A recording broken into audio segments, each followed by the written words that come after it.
ദൈവത്തിൻ്റെ വചനം അതിൻ്റെ ആധികാരികതയിൽ നിന്നുകൊണ്ട് അതുപോലെ പ്രസ്താവിക്കുക എന്നുള്ളതാണ് ഞാൻ ദൈവത്തിൽ ശരണപ്പെടുന്നത്. അതിന് ആധാരമായിട്ട് കഴിഞ്ഞ ദിവസത്ത് നാം എടുത്തത് പത്രോസിൻ്റെ 2-ാം ലേഖനം 1-ാം അധ്യായമാണ്. അതിൻ്റെ 10-ാമത്തെ വാക്യത്തിൽ, അതുകൊണ്ട് സഹോദരന്മാരെ നിങ്ങളുടെ വിളിയും തിരഞ്ഞെടുപ്പും ഉറപ്പാക്കുവാൻ അധികം ശ്രമിപ്പിൻ എന്നുള്ള വാക്യത്തെ അടിസ്ഥാനമാക്കി ആദ്യ അധ്യായത്തിലെ 1 മുതൽ 11 വരെയുള്ള വാക്യങ്ങളാണ് നാം വിശകലനം ചെയ്തത്. സഹോദരന്മാരെ വിളി ഉറപ്പാക്കുക എന്ന് പറയുമ്പോൾ തന്നെ ദൈവജനം എന്നുള്ള നിലയിൽ നമ്മുടെ വിളി ഉറപ്പാക്കേണ്ടത് ആവശ്യമാണ്. ആ വിളിയുടെ സ്വഭാവം എന്താണ്? അത് നമുക്ക് ഉയരത്തിൽ നിന്ന് ലഭിച്ച ഒരു വിളിയാണ്. അത് സ്വർഗീയ വിളിയാണ്. നമുക്ക് ലഭിച്ച വിശ്വാസത്തെക്കുറിച്ച് നാം അവിടെ 1-ാമത്തെ വാക്യത്തിൽ വായിക്കുന്നുണ്ട്. രണ്ടാമതായിട്ട് ആ വിളിയുടെ പിന്നിൽ വ്യാപരിക്കുന്ന അത്യന്ത ശക്തിയെക്കുറിച്ച് നാം ചിന്തിക്കുകയുണ്ടായി. അവൻ്റെ ദിവ്യശക്തി നമ്മുടെ ജീവനും ഭക്തിക്കും വേണ്ടിയതൊക്കെയും നൽകിയിരിക്കുന്നു. വിളിയുടെ പിന്നിൽ ഒരു അപാരമായ ശക്തിയുണ്ട്, ഒരു ദൈവിക ശക്തിയുണ്ട്. മാത്രമല്ല, ആ വിളിയുടെ പ്രോത്സാഹനമായിട്ട് അല്ലെങ്കിൽ വിളിയെ തുടർന്ന് ദൈവം നമുക്ക് കരുതിയിരിക്കുന്ന ഒരു വലിയ കരുതലുണ്ട്.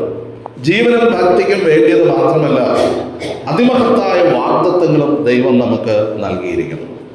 മൂന്നാമതായിട്ട് നാം ചിന്തിച്ചത് ആ വിളിയുടെ സ്വഭാവം എങ്ങനെയാണ്, അല്ലെങ്കിൽ വിളി എങ്ങനെ നമുക്ക് തെളിയിക്കാൻ സാധിക്കും, നാം വിളിക്കപ്പെട്ടവരാണ് എന്നെങ്ങനെ തെളിയിക്കാൻ സാധിക്കും. 3 ചിന്തകളാണ് അവിടെ നാം കണ്ടത്. ഒന്ന്, നാം വിളിക്കപ്പെട്ടവരാണ് എങ്കിൽ അത് തെളിയിക്കുന്നത് ഈ ലോകത്തിൻ്റെ മോഹത്താലുള്ള നാശം നാം വിട്ടൊഴിഞ്ഞ് ജീവിക്കുന്നവരായിരിക്കും. രണ്ടാമതായിട്ട്, ദിവ്യ സ്വഭാവത്തിന് അല്ലെങ്കിൽ ക്രിസ്തുവിൻ്റെ സ്വഭാവത്തിന് കൂട്ടാളികളായി തീർന്നവരായിരിക്കും. മൂന്നാമത്, ഈ വിളിയുടെ പിന്നാലെ ഒരു ആത്മീക വളർച്ച, കൂട്ടിക്കൊള്ളുന്ന ഒരു സ്വഭാവം നമുക്കുണ്ടായിരിക്കും. നാലാമതായിട്ട് നാം ചിന്തിച്ചത്, ഈ വിളിയെ നിരാകരിച്ചാൽ അല്ലെങ്കിൽ ദൈവം നമ്മെ വിളിച്ച വിളിയെ നാം വിലമതിക്കാതെ പോയാൽ എന്താണ് സംഭവിക്കുന്നത്? അങ്ങനെ വന്നുപോയാൽ നാം ആത്മീകമായിട്ടുള്ള അന്ധതയിലേക്ക് മാറും, സ്പിരിച്വൽ ബ്ലൈൻഡ്നെസ്സിലേക്ക് നാം മാറും. അവയില്ലാത്തവനോ കുരുടനത്രേ, അവൻ ഹ്രസ്വദൃഷ്ടിയുള്ളവനാണ്. ദൈവിക പ്രവർത്തനങ്ങളെക്കുറിച്ചോ ദൈവിക ഉദ്ദേശങ്ങളെക്കുറിച്ചോ കാഴ്ചപ്പാടില്ലാതെ നാം അവിടെ ചിന്തിച്ചത് ലവോദിക്യ സഭയുടെ അനുഭവത്തിൽ നീ നഗ്നനും കുരുടനും അല്ലെ നിർഭാഗ്യനും അരിഷ്ടനുമെന്ന് പറയത്തക്ക വിധത്തിൽ കാഴ്ചയില്ലാത്ത ഒരു വിശ്വാസ ജീവിതത്തിലേക്ക് നാം അധപ്പതിക്കും. എന്നാൽ ഈ വിളിയെ അതിനനുകൂലമായിട്ട് നാം പ്രതികരിച്ചാൽ ദൈവസേനയിൽ നമുക്ക് ധാരാളമായ പ്രവേശനം ലഭ്യമാണ്. ഈ വാക്യങ്ങളാണ് നാം കഴിഞ്ഞ ദിവസം ചിന്തിച്ചത്. ഇന്ന് അതിനെ തുടർന്നുള്ള ഭാഗമാണ് നാം ചിന്തയ്ക്ക് വിധേയമാക്കുന്നത്. അതിനാധാരമാക്കി പത്രോസിന്റെ 2-ാം ലേഖനം 1-ാം അധ്യായം അതിൻ്റെ 12-ാമത്തെ വാക്യം നമുക്ക് വായിക്കാം. 2 പത്രോസ് 1-ന്റെ 12-ാമത്തെ വാക്യം. അതുകൊണ്ട് നിങ്ങൾ അറിഞ്ഞവരും ലഭിച്ച സത്യത്തിൽ ഉറച്ചു നിൽക്കുന്നവരും എന്ന് വരികിലും ഇത് നിങ്ങളെ എപ്പോഴും ഓർമ്മിപ്പാൻ ഞാൻ ഒരുങ്ങിയിരിക്കും. ഇന്ന് നമ്മൾ ചിന്തിക്കുവാനായിട്ട് പോകുന്നത് ലഭിച്ച സത്യത്തിൽ ഉറച്ചു നിൽക്കുന്നവരായിരിക്കും. നമുക്ക് ലഭിച്ച ഉപദേശ രൂപത്തിൽ, ലഭിച്ച വെളിപ്പാടിൽ, നമുക്ക് ലഭിച്ച ദൈവവചനത്തിൽ ഉറച്ചു നിൽക്കുന്നവരായിരിക്കും. ഞാൻ എന്തുകൊണ്ട് ഈ ഭാഗം ഉറപ്പിച്ചു പറയുന്നു എന്ന് ചോദിച്ചു കഴിഞ്ഞാൽ, ഇന്ന് ദൈവവചനത്തോട് വലിയ പ്രതിബദ്ധതയില്ലാതെ എന്തുമാകാം എങ്ങനെയുമാകാം എന്ന് ചിന്തിച്ച് വശായിക്കൊണ്ടിരിക്കുന്ന ഒരു സമൂഹത്തിന്റെ മധ്യേ ഒരു സഭാ പശ്ചാത്തലത്തിലാണ് നാം ജീവിച്ചിരിക്കുന്നത്. ഉപദേശ വിഷയങ്ങൾക്ക് പ്രത്യേകിച്ച് വിലയൊന്നും കൊടുക്കേണ്ടതില്ല, അത് പാലിക്കേണ്ടതില്ല. എങ്ങനെയെങ്കിലുമൊക്കെ ഒരു പൊത്തുവരുത്ത വിശ്വാസ ജീവിതം അല്ലെങ്കിൽ ഒരു സഭാ ജീവിതമൊക്കെ മതി, ഒരു കൂട്ടായ്മ എന്നുള്ള നിലയിൽ അങ്ങനെ മുന്നോട്ട് പോവുക. ഉപദേശത്തിന് വലിയ പ്രാധാന്യമൊന്നും വേണ്ടതില്ല. അതിനുവേണ്ടി കാവൽ ഭടന്മാരായിട്ട് നിൽക്കേണ്ടതൊന്നുമില്ല. അത് അങ്ങോട്ട് ചാഞ്ചാലും കുഴപ്പമില്ല, ഇങ്ങോട്ട് ചാഞ്ചാലും കുഴപ്പമില്ല, എങ്ങനെയെങ്കിലുമൊക്കെ മുന്നോട്ടങ്ങ് പോയാൽ മതി എന്ന് ചിന്തിക്കുന്ന ഒരു സമൂഹ മധ്യത്തിലാണ് നാം ആയിരിക്കുന്നത്. ഇവിടെ നാം വായിക്കുന്നത് പത്രോസ് ഓർമ്മിച്ചുണർത്തുകയാണ്, നിങ്ങൾക്ക് ലഭിച്ച സത്യം. എന്താ നിങ്ങൾക്ക് ലഭിച്ച സത്യം? ദൈവവചനത്തിന്റെ ഉപദേശ പ്രമാണം നിങ്ങൾക്ക് ലഭിച്ചതാണ്. ദൈവത്തിന്റെ ആത്മാവിനാൽ ദൈവത്തിന്റെ വചനത്തിലൂടെ നിങ്ങൾക്ക് വിശദമാക്കി തന്നതാണ്. ആ സത്യത്തിൽ എന്ത് ചെയ്യുക? ഉറച്ചു നിൽക്കുക. പ്രിയപ്പെട്ടവരെ, വലിയ വില നാം കൊടുക്കേണ്ടി വരും. ദൈവവചനത്തിന് വേണ്ടി നിൽക്കുന്നുവെങ്കിൽ, ദൈവവചനം പറഞ്ഞിരിക്കുന്ന സ്ഥലത്ത് നാം നിൽക്കുവാൻ ശ്രമിക്കുന്നുവെങ്കിൽ നമുക്ക് വലിയ വില കൊടുക്കേണ്ടതായി വരും. എന്നാൽ വില കൊടുത്താൽ സത്യത്തിന് വേണ്ടി, ഉപദേശത്തിന് വേണ്ടി നിലകൊള്ളുവാനായിട്ട് ആവശ്യം. ഇവിടെ പത്രോസ് അപ്പോസ്തലൻ പറയുന്നത് താൻ മരിക്കാറായിരിക്കുകയാണ്, തന്റെ നിര്യാണകാലം അടുത്തിരിക്കുകയാണ്. എന്നിട്ട് പത്രോസ് പറയുന്നത് അതുകൊണ്ട് ഞാൻ എന്ത് ചെയ്യുകയാണ്, ഇത് ആവർത്തിച്ച് ഓർപ്പിച്ചുണർത്തുകയാണ്. ഇവിടെ താൻ പറയുന്നത് ഇത് നിങ്ങളെ എപ്പോഴും ഓർപ്പിപ്പാൻ ഞാൻ ഒരുങ്ങിയിരിക്കും. നമ്മുടെ കർത്താവായ യേശുക്രിസ്തു എനിക്ക് അറിവ് തന്നതുപോലെ എന്റെ കൂടാരം പൊളിഞ്ഞു പോകുവാൻ അടുത്തിരിക്കുന്നു. പത്രോസിന്റെ ശുശ്രൂഷയുടെ അന്ത്യകാലത്തെത്തി നിൽക്കുകയാണ്. അപ്പോഴും പത്രോസിന് പറയാനുള്ളത് ഇത് ഈ സത്യം ഓർപ്പിച്ചുണർത്താനാണ്. അല്ലേ? സാധാരണ നാം കഴിഞ്ഞ ദിവസം ചിന്തിച്ചതുപോലെ നിര്യാണകാലം അടുത്തിരിക്കുമ്പോൾ ഗൗരവതരമായിട്ടുള്ള കാര്യങ്ങളാണ് ചർച്ച ചെയ്യുന്നത്. തമാശ കളിവിളയാട്ടൊന്നും അവിടെ ഇല്ല. ഇവിടെ പത്രോസ് അപ്പോസ്തലൻ തന്റെ നിര്യാണകാലം, ഞാൻ പറഞ്ഞതുപോലെ നീറോ കൈസറിന്റെ ആ തീഷ്ണതയായിട്ടുള്ള പീഡനത്തിന്റെ ഫലമായിട്ട് തലകീഴായി ക്രൂശിക്കപ്പെടുവാൻ പോകുന്ന രംഗത്തിലും AD 67 അത് സംഭവിക്കുന്നുവെങ്കിൽ AD 66 എഴുതുന്ന ഈ ലേഖനത്തിൽ പറയുകയാണ്, ഞാൻ വീണ്ടും ഓർപ്പിച്ചുണർത്താൻ എന്ത് ചെയ്യാൻ ഞാൻ ധൈര്യപ്പെടുകയാണ്. ഓക്കെ, എന്റെ കൂടാരം പൊളിഞ്ഞു പോകുവാൻ അടുത്തിരിക്കുന്നു എന്ന് അറിഞ്ഞിരിക്കുക. ഈ കൂടാരത്തിൽ ഇരിക്കുന്നിടത്തോളം നിങ്ങളെ ഓർപ്പിച്ചുണർത്തിക്കൊണ്ടേയിരിക്കും. പ്രിയപ്പെട്ടവരെ, ലഭിച്ച സത്യത്തിൽ ഉറച്ചു നിൽക്കണമെങ്കിൽ ഒന്നാമതായിട്ട് അത് ആവർത്തിച്ച് ഓർപ്പിച്ചുകൊണ്ടേയിരിക്കണം. അല്ലേ? വേദപുസ്തകം വീണ്ടും ആവർത്തിച്ച് പഠിപ്പിച്ചുകൊണ്ടേയിരിക്കണം.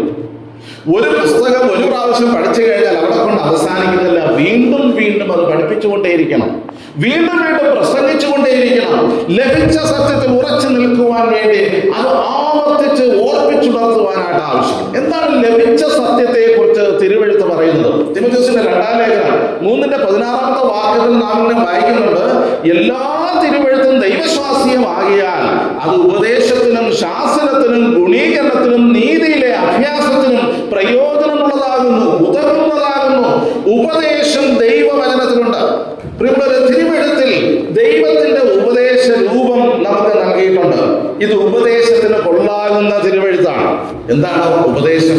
നമ്മൾ പറയും ഇന്ന സഭയ്ക്ക് ഇന്ന ഉപദേശം, ആ ചർച്ചിൽ പോയാൽ ആ ഉപദേശം, ഈ ഉപദേശം. എന്നാൽ തിരുവെഴുത്തിന് ഒരു ഉപദേശ രൂപമുണ്ട്. തിരുവെഴുത്തിലെ ഉപദേശ രൂപം എന്ന് പറയുന്നത് it is organised teaching of the scripture. തിരുവെഴുത്തിന്റെ ക്രമപ്രബുദ്ധമായിട്ടുള്ള ഒരു പഠിപ്പിക്കലുണ്ട്. ഓക്കെ, തിരുവെഴുത്തിന് ഉപദേശ രൂപം ഇല്ലാതെ ഇല്ല എന്ന് പറഞ്ഞാൽ ഉപദേശത്തിനൊരു രൂപം ഉണ്ട്. ഈ ഉപദേശം മറികടക്കുവാൻ പാടുള്ളതല്ല. അല്ലെ? ഇനി 1 തിമോഥെയോസ് 6:3 വാക്യത്തിൽ നമ്മുടെ കർത്താവായ യേശുക്രിസ്തുവിന്റെ പഥ്യവചനവും ഭക്തിക്കൊത്ത ഉപദേശവും, ഈ ഉപദേശത്തെ കുറിച്ച് പറയുന്നത് ഇത് പഥ്യവചനമാണ്. പഥ്യവചനം എന്ന് പറഞ്ഞാൽ സത്യമായ വചനം. കൂടാതെ ഇത് ഭക്തിക്കൊത്ത ഉപദേശമാണ്. ഈ ഉപദേശം വിട്ടുപോയി കഴിഞ്ഞാൽ അത് ഭക്തിക്കൊത്തതല്ല, അഭക്തിക്ക് ചേരുന്നതാകും. ഭക്തി വിരുദ്ധമായ ഉപദേശമായിട്ട് അത് മാറും. അതുകൊണ്ട് ഭക്തിക്കൊത്ത ഒരു ഉപദേശം തിരുവെഴുത്തിൽ ഉണ്ട് എന്ന് നാം മനസ്സിലാക്കേണ്ടത് ആവശ്യമാണ്. തിമോഥെയോസിന്റെ 1-ാം ലേഖനം 4:6 വിശ്വാസത്തിന്റെയും സതുപദേശത്തിന്റെയും വചനത്താൽ പോഷണം ലഭിച്ചതായി തീരുക എന്ന് പറഞ്ഞാൽ ഇത് സതുപദേശമാണ്, സത്യ ഉപദേശമാണ്. ഓക്കെ, അതുകൊണ്ട് ഈ തിരുവെഴുത്ത് പഠിക്കേണ്ടത് ആവശ്യമാണ്. സാധാരണ സ്ഥലസഭയോടുള്ള ബന്ധത്തിൽ അതിന്റെ ചുമതലക്കാരായിട്ട് മൂപ്പന്മാരോടുള്ള ബന്ധത്തിൽ 2 സ്ഥലത്ത് പറഞ്ഞിരിക്കുന്ന ഒരു പദപ്രയോഗമുണ്ട്. ഓക്കെ, തിമോഥെയോസിന്റെ 1-ാം ലേഖനം 3:9 വാക്യത്തിൽ വിശ്വാസത്തിന്റെ മർമ്മം ശുദ്ധ മനസാക്ഷിയിൽ വെച്ചുകൊള്ളുന്നവരായിരിക്കണം സഭയെ പരിപാലിക്കേണ്ടുന്നത്. മൂപ്പന്മാരുടെ ഉത്തരവാദിത്വമാണ്. വിശ്വാസത്തിന്റെ മർമ്മം ശുദ്ധ മനസാക്ഷിയിൽ സൂക്ഷിക്കണം. വേദപുസ്തകത്തിലെ നിർമ്മലമായിട്ടുള്ള ഉപദേശം ഹൃദയത്തിൽ മനസാക്ഷിയിൽ സൂക്ഷിച്ചു കൊള്ളുവാൻ ആവശ്യമുണ്ട്. രണ്ടാമതായിട്ട് അവരെ കൊണ്ട് പറഞ്ഞിരിക്കുന്നത് 1 തിമോഥെയോസ് 5:17 വാക്യത്തില് നന്നായി ധരിക്കുന്ന മൂപ്പന്മാർ പ്രത്യേകം വചനത്തിലും ഉപദേശത്തിലും അധ്വാനിക്കുന്നവർ. പ്രിയമുള്ളവരെ, ഇതിന് അധ്വാനമുണ്ട്. ഇത് നിസ്സാര പണി, ചില്ലറ പണിയൊന്നുമല്ല. ഉപദേശരൂപം പഠിപ്പിക്കുവാനും അതിൽ നിലനിൽക്കുവാനും അത്യധ്വാനം ആവശ്യമുണ്ട്. സഭയിലെ ചുമതലക്കാരോടുള്ള ബന്ധത്തിൽ അത് ദൈവാത്മാവ് വളരെ ശക്തമായിട്ട് ബോധ്യപ്പെടുത്തുകയാണ്. തീമോഥെയോസിനോട് പറയുകയാണ്, തീമോഥെയോസ് ഒരു ചെറുപ്പക്കാരനാണ്. ചെറുപ്പക്കാർക്ക് വേണമോ? അതോ പ്രായം ഉള്ളവരൊക്കെ ആയിട്ട് ഉപദേശം പഠിച്ചാൽ മതി? ഇല്ല, തീമോഥെയോസ് ഒരു ചെറുപ്പക്കാരനാണ്. തീമോഥെയോസിനോട് പറയുന്നത് തീത്തോസിന്റെ ലേഖനം 2:1 വാക്യം, നീയോ പത്യോപദേശത്തിന് ചേരുന്നത് പ്രസ്താവിക്കുക. തീത്തോസിനോട് പറയുകയാണ്, എന്താ? പത്യോപദേശത്തിന് ചേരുന്നത് പ്രസ്താവിക്കുക. തീത്തോസിനോട് പറയുന്ന രണ്ടാമത്തെ ഒരു പ്രയോഗമുണ്ട്. അതിന്റെ തീത്തോസിന്റെ ലേഖനം 2:8 വാക്യത്തിൽ ഉപദേശത്തിൽ നിർമ്മലതയും ഗൗരവവും ആക്ഷേപിച്ചുകൂടാത്ത പഥ്യവചനം. 3 കാര്യങ്ങളാണ് പറയുന്നത്. ഉപദേശത്തോടുള്ള ബന്ധത്തിൽ നിർമ്മലമായ ഉപദേശം, നിർമ്മലത സൂക്ഷിക്കണം. 2, ഗൗരവതരമായിട്ടുള്ള കാര്യമാണ്, ഗൗരവം സൂക്ഷിക്കണം. മറ്റൊന്ന്, ആക്ഷേപിച്ചുകൂടാത്ത വചനത്തിന്റെ അടിസ്ഥാനം, പഥ്യവചനം.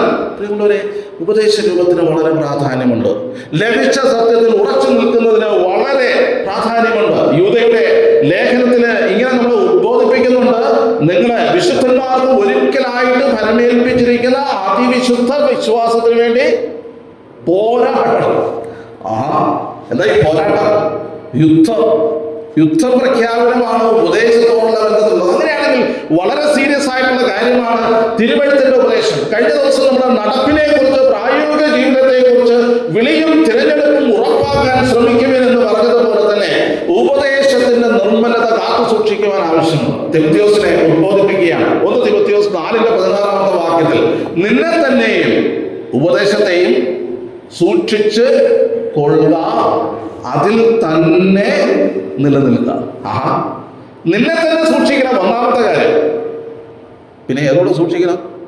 ഉപദേശത്തെ കൂടെ സൂക്ഷിക്കണം. അപ്പോ സത്യവചനത്തിൽ നിൽക്കേണ്ടതിന്റെ ആവശ്യകത ഇവിടെ ഓർപ്പിച്ചുണർത്തിയാണ്. പ്രിയമുള്ളവരെ, ദൈവവചനം വളരെ പ്രാധാന്യമുള്ളതാണ്. ഉപദേശത്തിന് പ്രാധാന്യമാണ്.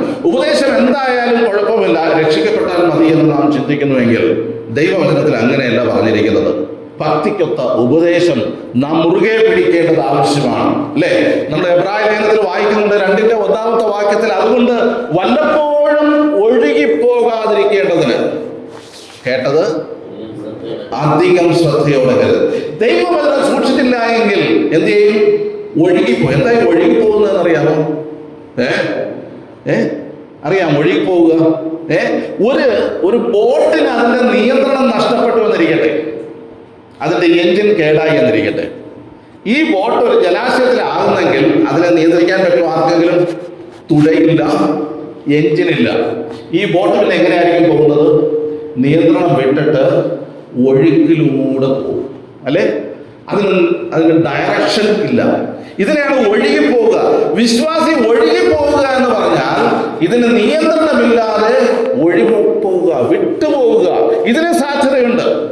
നാം ഒഴുകിപ്പോകാറുണ്ടോ? വല്ലപ്പോഴും ഒഴുകിപ്പോകാതിരിക്കേണ്ടതിന് കേട്ടത് അധികം ശ്രദ്ധയോടെ കരുതിക്കൊള്ളേണ്ടത് ആവശ്യമാണ്. ദൈവം നമ്മെ സഹായിക്കട്ടെ. തീമോഥെയോസിനോട് പറയുന്നുണ്ട് 2 തിമോഥെയോസ് 3:15, നീ പഠിച്ചും നിശ്ചയം പ്രാപിച്ചും ഇരിക്കുന്നതിൽ നിലനിൽക്കുക. അപ്പൊ ദൈവവചനം പഠിക്കണം. പിന്നെ 2, നിശ്ചയം പ്രാപിക്കാം. എന്താ നിശ്ചയം പ്രാപിക്കാം? ബെരോവയിലെ വിശ്വാസികൾ ചെയ്തതുപോലെ അത് അങ്ങനെ തന്നെയാണോ എന്ന് പരിശോധിച്ച് ഉറപ്പുവരുത്തുക. നിശ്ചയം പ്രാപിച്ച് അതിൽ നിലനിൽക്കുക. ഉപദേശത്തിൽ നിലനിൽക്കാൻ ആവശ്യമുണ്ട്. നിശ്ചയം പ്രാപിച്ച് അതിൽ നിൽക്കുവാൻ ആവശ്യമുണ്ട്. അപ്പൊ അങ്ങനെ ചെയ്തില്ല എങ്കിൽ നാം വല്ലപ്പോഴും ഒഴുകി പോകുവാൻ സാധ്യതയുണ്ട്. ദൈവം നമ്മെ സഹായിക്കട്ടെ. എഫേസ്യ ലേഖനം 4:14 വാക്യത്തിൽ സഭയുടെ ഉത്തരവാദിത്വത്തോടുള്ള ബന്ധത്തിൽ പറയുന്നത് 4:14, ഉപദേശത്തിന്റെ വിവിധ കാറ്റിനാൽ അലഞ്ഞുഴലുന്ന ശിശുക്കൾ ആയിരിക്കാതെ. ആരെങ്കിലും നമ്മോട് വന്ന് പറയുകയാണ്, ഇങ്ങനെയും ഈ ഉപദേശത്തെ വ്യാഖ്യാനിക്കുക. നമ്മളെന്ന് പറയും, എന്നാ പിന്നെ അങ്ങനെ ആയിക്കോട്ടെ. മറ്റൊരു സഹോദരൻ വന്ന് പറയും, അങ്ങനെയല്ല ഇങ്ങനെയാണ്. ഓ സഹോദര, അങ്ങനെ ആയിക്കോട്ടെ. ഉപദേശത്തിന്റെ വിവിധ കാറ്റിനാൽ അലഞ്ഞു പോകുന്ന ശിശുക്കളായിരിക്കരുത്. എന്ന് പറഞ്ഞാൽ ആത്മീകമായിട്ടുള്ള വളർച്ച പ്രാപിക്കണം. ഉപദേശത്തിൽ നിശ്ചയമുള്ളവരായിരിക്കണം. ദൈവം നമ്മെ സഹായിക്കട്ടെ. ദൈവദാസന്മാരുടെ ശുശ്രൂഷകരുടെ ഏറ്റവും വലിയ ഉദ്ദേശം എന്ന് പറയുന്നത് ഉപദേശ രൂപം കൃത്യമായിട്ട് പാലിക്കുവാനായിട്ടുള്ള നിർദ്ദേശമാണ്, അല്ലേ? ഓക്കെ. ഇനി ഉപദേശത്തിൽ നിലനിന്നില്ലെങ്കിലും തിമോഥെയോസിന്റെ ലേഖനത്തിൽ 1:19 വാക്കുന്നുണ്ട്. 1:19 നാം ഇങ്ങനെ വായിക്കുന്നുണ്ട്, നല്ല മനസാക്ഷി, ചിലർ നല്ല മനസാക്ഷി തള്ളിക്കളഞ്ഞ് വിശ്വാസ കപ്പൽ തകർന്നുപോയി. ഷിപ്രക്, കപ്പൽ തകർച്ച, വിശ്വാസ കപ്പൽ തകർന്നുപോയി. പ്രിയമുള്ളവരെ, ദൈവവചനം സൂക്ഷ്മമായി പരിശോധിക്കുകയും അതിൽ നിലനിൽക്കുകയും ചെയ്തില്ല എങ്കിൽ അങ്ങുമിങ്ങും ചാഞ്ചാടി അവിടെയും ഇവിടെയും പോയി അവസാനം എത്തി നിൽക്കുന്നത് എവിടെയായിരിക്കും അറിയാമോ? വിശ്വാസ ഗോളത്തിനപ്പുറത്ത്, വിശ്വാസ സമൂഹത്തിനപ്പുറത്ത്. യോഹന്നാന്റെ 2-ാം ലേഖനത്തില് അതിർവിട്ടു പോകുന്ന ഒരു നിലയിലേക്ക് വരുവാൻ സാധ്യതയുണ്ട്. ഇത് വിശ്വാസ കപ്പലിന്റെ തകർച്ചയാണ് ചൂണ്ടിക്കാണിക്കുന്നത്. അതുകൊണ്ട് ഭയത്തോടുകൂടെ ദൈവവചനത്തെ സമീപിക്കുവാൻ ആവശ്യമുണ്ട്. അപ്പോസ്തലനായ പൗലോസ് ഇത്തരത്തിലുള്ള ഉപദേശ രൂപങ്ങൾ കൈകാര്യം ചെയ്യുമ്പോൾ താൻ തന്നെ പറയുന്ന ഒരു സാക്ഷ്യമുണ്ട്. അപ്പോസ്തല പ്രവൃത്തിയിലെ 20-ാം അധ്യായം നാം കഴിഞ്ഞ ദിവസം ചിന്തിച്ചതുപോലെ എഫെസോസിലെ മൂപ്പന്മാരെ വിളിച്ചു വരുത്തിയിട്ട് അവരോട് പറയുന്ന ഒരു കാര്യമുണ്ട്. പ്രയോജനമുള്ളതൊന്നും മറച്ചു വെക്കാതെ പരസ്യമായും വീട് തോറും ഞാൻ എന്ത് ചെയ്യുന്നു, അത് അറിയിച്ചു. ദൈവജനത്തിന്റെ ഉത്തരവാദിത്വമാണ്. പ്രയോജനമുള്ളതൊന്നും മറച്ചു വെക്കാൻ, ദൈവവചനത്തെ സീരിയസ് ആയിട്ട് സമീപിക്കുവാൻ ദൈവം നമ്മെ സഹായിക്കുന്നത്. അതേ അധ്യായത്തിൽ പൗലോസ് പറയുന്ന മറ്റൊരു കാര്യമുണ്ട്. ദൈവത്തിന്റെ ആലോചന ഒട്ടും മറച്ചു വെക്കാതെ ദൈവവചനം ശുശ്രൂഷിക്കുന്നവരെ ഓർത്ത് ഞാൻ ദൈവത്തെ സ്തുതിക്കുന്നു. പ്രിയമുള്ളവരെ, അത് തോന്നുന്ന പോലെ കൈകാര്യം ചെയ്യേണ്ട ഒരു കാര്യം. ദൈവത്തിന്റെ ആലോചന ഭാഗികമായിട്ട് വെളിവാക്കിയിട്ട് ബാക്കി മറച്ചു വയ്ക്കും, അല്ലെ? ചില സഭയിൽ പോയി കഴിഞ്ഞാൽ ദൈവജനത്തിന്റെ ഉപദേശം കൃത്യമായിട്ട് പറയാൻ പറ്റില്ല. അതുകൊണ്ട് അവിടെ പകുതിയെ പറയത്തുള്ളൂ, ഒരു വശം മാത്രമേ പറയത്തുള്ളൂ, മറുവശം പറയുകയില്ല. ഇത് വഞ്ചനയാണ്. പൗലോസ് അങ്ങനെ ചെയ്തില്ല, അല്ലെ? അങ്ങനെയുള്ള വഞ്ചനയ്ക്ക് പൗലോസ് കൂട്ടു നിൽക്കുന്നില്ല. ദൈവത്തിന്റെ ആലോചന ഇന്നതാണെന്ന് ലഭ്യമായിരിക്കെ അത് ഒട്ടും മറച്ചു വെക്കാതെ അറിയിക്കണം. മറ്റൊന്ന്, പ്രയോജനമുള്ളത് ഒന്നും മറച്ചു വെക്കാതെ പൗലോസ് അവിടെ ചെയ്യുകയാണ്. ഇവിടെ നമ്മൾ വായിച്ച വേദഭാഗത്തിലേക്ക് മടങ്ങി വരാം. സത്യത്തിൽ നിലനിൽക്കുവാനായിട്ട് ആഹ്വാനം ചെയ്യുമ്പോൾ അവിടെ നിലനിൽക്കുവാനായിട്ട് ആഹ്വാനം ചെയ്യുന്ന ഒരു പ്രത്യേക കാര്യം നാം ശ്രദ്ധിക്കണം. അത് കർത്താവായ യേശുക്രിസ്തുവിൽ നിലനിൽക്കുക എന്നുള്ളതാണ്. നാം വായിച്ച വേദഭാഗത്തിലേക്ക് വരാം. പത്രോസിന്റെ 2-ാം ലേഖനം 1-ാം അധ്യായം 12, 13, 14 നമ്മൾ വായിച്ചു. ഓക്കെ. നിങ്ങൾ അത് എൻ്റെ നിര്യാണത്തിന്റെ ശേഷം എപ്പോഴും ഓർത്തുകൊള്ളുവാൻ തക്കവണ്ണം ഞാൻ ഉത്സാഹിക്കും. ഞങ്ങൾ നമ്മുടെ കർത്താവായ യേശുക്രിസ്തുവിന്റെ ശക്തിയും പ്രത്യക്ഷതയും നിങ്ങളോട് അറിയിച്ചത് നിർമ്മിത കഥകളെ പ്രമാണിച്ചിട്ടല്ല, അവന്റെ മഹിമ കണ്ട സാക്ഷികളായി തീർന്നിട്ടത്രേ. ഇവരെന്റെ പ്രിയപുത്രൻ ഇവൻ പ്രസാദിച്ചിരിക്കുന്ന എന്നുള്ള ശബ്ദം അതിശ്രേഷ്ഠ തേജസ്സിങ്കൽ നിന്ന് വന്നപ്പോൾ പിതാവായ ദൈവത്താൽ അവന് മാനവും തേജസ്സും ലഭിച്ചു. ഞങ്ങൾ അവനോടുകൂടെ വിശുദ്ധ പർവ്വതത്തിൽ ഇരിക്കുമ്പോൾ സ്വർഗത്തിൽ നിന്ന് ഈ ശബ്ദം ഉണ്ടായത് കേട്ടു. ഇവിടെ നോക്കണേ, പൗത്രോസ് അപ്പോസ്തലൻ പറയുന്ന ഒരു കാര്യമുണ്ട്. ഞങ്ങൾ നിങ്ങളോട് പറയുന്ന കാര്യമുണ്ടല്ലോ, ഇത് അമ്മുമ്മ കഥയല്ല, ഇത് നിർമ്മിത കഥയല്ല, ക്രിസ്തുവിന്റെ മഹിമ കണ്ട സാക്ഷികളാണ്. പത്രോസ് ഇവിടെ സൂചിപ്പിക്കുന്നത് മറുരൂപ മലയിൽ പത്രോസും യാക്കോബും യോഹന്നാനും യേശു കർത്താവുമായിട്ട് നിൽക്കുന്ന സമയത്ത് യേശു കർത്താവ് രൂപാന്തരപ്പെട്ട ഒരു രംഗമുണ്ട്. അവന്റെ മുഖം തിളങ്ങുകയാണ്, അവന്റെ വസ്ത്രം തിളങ്ങുകയാണ്. ആർക്കും നോക്കുവാൻ പറ്റാത്ത വിധത്തിൽ അത്രയും പ്രകാശമാനമായിട്ട് യേശു കർത്താവ് തീരുകയാണ്. ഇതാ സ്വർഗത്തിൽ നിന്ന് 2 പുരുഷന്മാർ ഇറങ്ങി വരുന്നുണ്ട്. ഒന്ന് മോശയും മറ്റൊന്ന് ഏലിയാവും. ഇറങ്ങി വന്നപ്പോൾ ഇവര് അത്യന്തം ഭയപ്പെട്ട് നിലത്ത് വീഴുകയാണ്. പത്രോസ് പറയുകയാണ്, കർത്താവേ, ഞങ്ങള് 3 കുടിലുണ്ടാക്കട്ടെ. ഓക്കെ. ഇങ്ങനെ പറഞ്ഞുകൊണ്ടിരിക്കുന്ന സമയത്ത് സ്വർഗത്തിൽ നിന്നൊരു ശബ്ദം ഉണ്ടാകുകയാണ്. എന്താ ശബ്ദം? ഇവൻ എൻ്റെ പ്രിയപുത്രൻ, ഇവനിൽ ഞാൻ പ്രസാദിച്ചിരിക്കുന്നു, ഇവന് ചെവി കൊടുപ്പീൻ. ഈ ശബ്ദം കേൾക്കുമ്പോൾ അല്ലയോ പത്രോസേ, അല്ലയോ യാക്കോബേ, യോഹന്നാനെ, നിങ്ങൾ ചെവി കൊടുക്കേണ്ടത് മോശയ്ക്കല്ല, നിങ്ങൾ ചെവി കൊടുക്കേണ്ടത് ഏലിയാവിനല്ല, നിങ്ങൾ ചെവി കൊടുക്കേണ്ടത് ലോകത്തിന്റെ ശബ്ദങ്ങൾക്കല്ല, അല്ല ഇമ്പകരമായിട്ടുള്ള ആസ്വാദ്യകരമായിട്ടുള്ള കാര്യങ്ങൾക്കല്ല, പിന്നെയോ ഇവന് ചെവി കൊടുക്കുവൻ, യേശു കർത്താവിന് ചെവി കൊടുക്കുവൻ. എന്തുകൊണ്ട്? ഇവൻ എൻ്റെ പ്രിയപുത്രൻ, ഇവനിൽ ഞാൻ പ്രസാദിച്ചിരിക്കുന്നു. സ്വർഗം സാക്ഷ്യം ചെയ്ത യേശു കർത്താവിനെ നമുക്ക് ഇവിടെ കാണുവാൻ സാധിക്കും. നോക്കണേ, വിശ്വാസത്തിൽ നിലനിൽക്കുക, സത്യത്തിൽ നിലനിൽക്കുക എന്ന് പറയുമ്പോൾ ക്രിസ്തുവിൽ നിലനിൽക്കുക എന്നുള്ള ആശയമുണ്ട്. പത്രോസ് ഇവിടെ പറയുന്നത്, ഞങ്ങൾ വെറും വാക്ക് പറയില്ല, ഞങ്ങൾ കണ്ടവരാണ്, ക്രിസ്തുവിനെ കണ്ടവരാണ്, ഞങ്ങൾ കേട്ടവരാണ്. എന്താ? സ്വർഗത്തിൽ നിന്നുള്ള സാക്ഷ്യം കേട്ടതാണ്. യേശു ക്രിസ്തുവിനെ മാറ്റിമറിക്കുവാൻ ഞങ്ങൾക്കാകില്ല. അവന്റെ മഹിമകളുടെ സാക്ഷികൾ എന്നുള്ള വണ്ണം ഞങ്ങൾ ഉറപ്പായിട്ട് പറയുന്നുണ്ട്, ക്രിസ്തുവിന്റെ അടിസ്ഥാനത്തിൽ നിന്നുള്ള ഉപദേശമാണ് സത്യ ഉപദേശം എന്ന് പറയുന്നത്. ഇന്ന് പലപ്പോഴും ക്രിസ്തുവിനെ മാറ്റിയിട്ട് മറ്റു പലതിനെയും അവിടെ പ്രതിഷ്ഠിക്കാറുണ്ട്. രക്ഷാ സന്ദേശം അറിയിക്കുമ്പോൾ ക്രിസ്തുവിലൂടെ മാത്രമാണ് രക്ഷ എന്ന വേദപുസ്തകം വെളിവാക്കിയിരിക്കെ, അങ്ങനെ ക്രിസ്തുവിലൂടെ മാത്രമൊന്നുമല്ല, വേണമെങ്കിൽ നന്മകളൊക്കെ ചെയ്തിട്ട് അല്ലെങ്കിൽ ഇന്ന സഭയിൽ ചേർന്നിട്ടൊക്കെ രക്ഷ പ്രാപിക്കാമെന്ന് ചിന്തിക്കുന്നവരുണ്ട്. ക്രിസ്തുവിനെ മാറ്റിക്കളയുന്ന ഒരു സമൂഹത്തിൽ പത്രോസ് പറയുകയാണ്, ക്രിസ്തുവിനെ മാറ്റിക്കൊണ്ടൊരു ഉപദേശമില്ല, ക്രിസ്തുവിനെ ചേരുന്ന ഉപദേശം മാത്രമേ ഉള്ളൂ.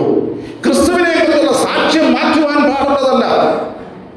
പലപ്പോഴും ദുരുപദേഷ്ടാക്കന്മാരുടെ ഒരു പ്രവണത എന്ന് പറയുന്നത് ക്രിസ്തുവിനെ ഒന്നുകിൽ ലഘൂകരിക്കുകയോ അല്ലെങ്കിൽ ക്രിസ്തുവിനെ തമസ്കരിക്കുകയോ അല്ലെങ്കിൽ ക്രിസ്തുവിന് പകരം മറ്റേതെങ്കിലും ആൾട്ടർനേറ്റീവ് കൊണ്ടുവരികയോ ചെയ്തിട്ട് മനുഷ്യരുടെ ശ്രദ്ധ ക്രിസ്തുവിൽ നിന്ന് മറ്റ് എന്തെങ്കിലും മാറ്റുവാനായിട്ടുള്ള സാധ്യതയുണ്ട്. ലേഖനത്തിൽ പറയുന്നത്, ഞങ്ങളോ ക്രൂശിക്കപ്പെട്ട ക്രിസ്തുവിനെ പ്രസംഗിക്കുന്നു. ക്രിസ്തുവിനെ പ്രസംഗിക്കാതെ മറ്റെന്തെങ്കിലും പ്രസംഗിച്ചിട്ട് വലിയ പ്രയോജനമൊന്നുമില്ല. ക്രിസ്തുവിനെ മാറ്റിക്കളഞ്ഞിട്ടുള്ള സുവിശേഷവുമല്ല. ഭക്തിക്കൊത്ത ഉപദേശം അല്ലെങ്കിൽ അറിഞ്ഞ സത്യത്തിൽ നിലനിൽക്കണം എന്ന് പറയുമ്പോൾ ക്രിസ്തുവിന്റെ വെളിപ്പാടും ക്രിസ്തുവിന്റെ ഉപദേശവും നാം സൂക്ഷിക്കേണ്ടത് ആവശ്യമാണ്. ആരാണ് ക്രിസ്തു? അതാ ശ്രേഷ്ഠ തേജസ്സിങ്കൽ ഒരു സാക്ഷ്യം ലഭിച്ചിരിക്കുന്നു, ഇവരെന്റെ പ്രിയപുത്രൻ, ഇവരിൽ ഞാൻ പ്രസാദിച്ചിരിക്കുന്നു. യേശു ക്രിസ്തു ഏകജാതനായ പുത്രനാണെന്നും പിതാവിന്റെ ഏകജാതനായ പുത്രനായി ഈ ഭൂമിയിലേക്ക് അവതരിച്ചവനാണെന്നും അവൻ നമ്മുടെ പാപങ്ങൾക്ക് വേണ്ടി ക്രൂശിന്മേൽ മരിച്ചവനാണെന്നും അവൻ മരിച്ച് അടക്കപ്പെട്ട് 3-ാം ദിവസം ഉയർത്തെഴുന്നേറ്റവനാണെന്നും അവൻ സ്വർഗ്ഗാരോഹണം ചെയ്തവനാണെന്നും തന്നിൽ വിശ്വസിക്കുന്നവരെ ചേർക്കുവാനായിട്ട് അവൻ വീണ്ടും വരുമെന്നുമുള്ള ക്രിസ്തുവിന്റെ ഉപദേശം. ക്രിസ്തുവിനെ മാറ്റിയിട്ട് വിശ്വാസത്തിൽ വരിക, നിങ്ങൾക്ക് ആവശ്യമുള്ളതൊക്കെ ലഭ്യമാകും, നിങ്ങളുടെ ജീവിതം പച്ചപിടിക്കും, നിങ്ങൾ വാലല്ല തലയാകും. ഇങ്ങനെയുള്ള ഭൗതിക നന്മകളോടുള്ള ബന്ധത്തിൽ നമ്മെ ഇങ്ങനെ മാസ്മരിക ലോകത്തിലേക്ക് നമ്മെ കൂട്ടിക്കൊണ്ടുപോയിട്ട് ക്രിസ്തുവിൽ നിന്ന് വേർപെട്ടു പോകുന്ന ഒരു ഉപദേശത്തിലേക്ക് നാം ചാടി വീഴുവാനായിട്ട് പാടില്ല. യോഹന്നാന്റെ 2-ാം ലേഖനം 9-ാമത്തെ വാക്യത്തിൽ ക്രിസ്തുവിന്റെ ഉപദേശത്തിൽ നിലനിൽക്കാതെ അതിർ കടന്നു പോകുന്ന ഒരുത്തനും എന്തില്ല?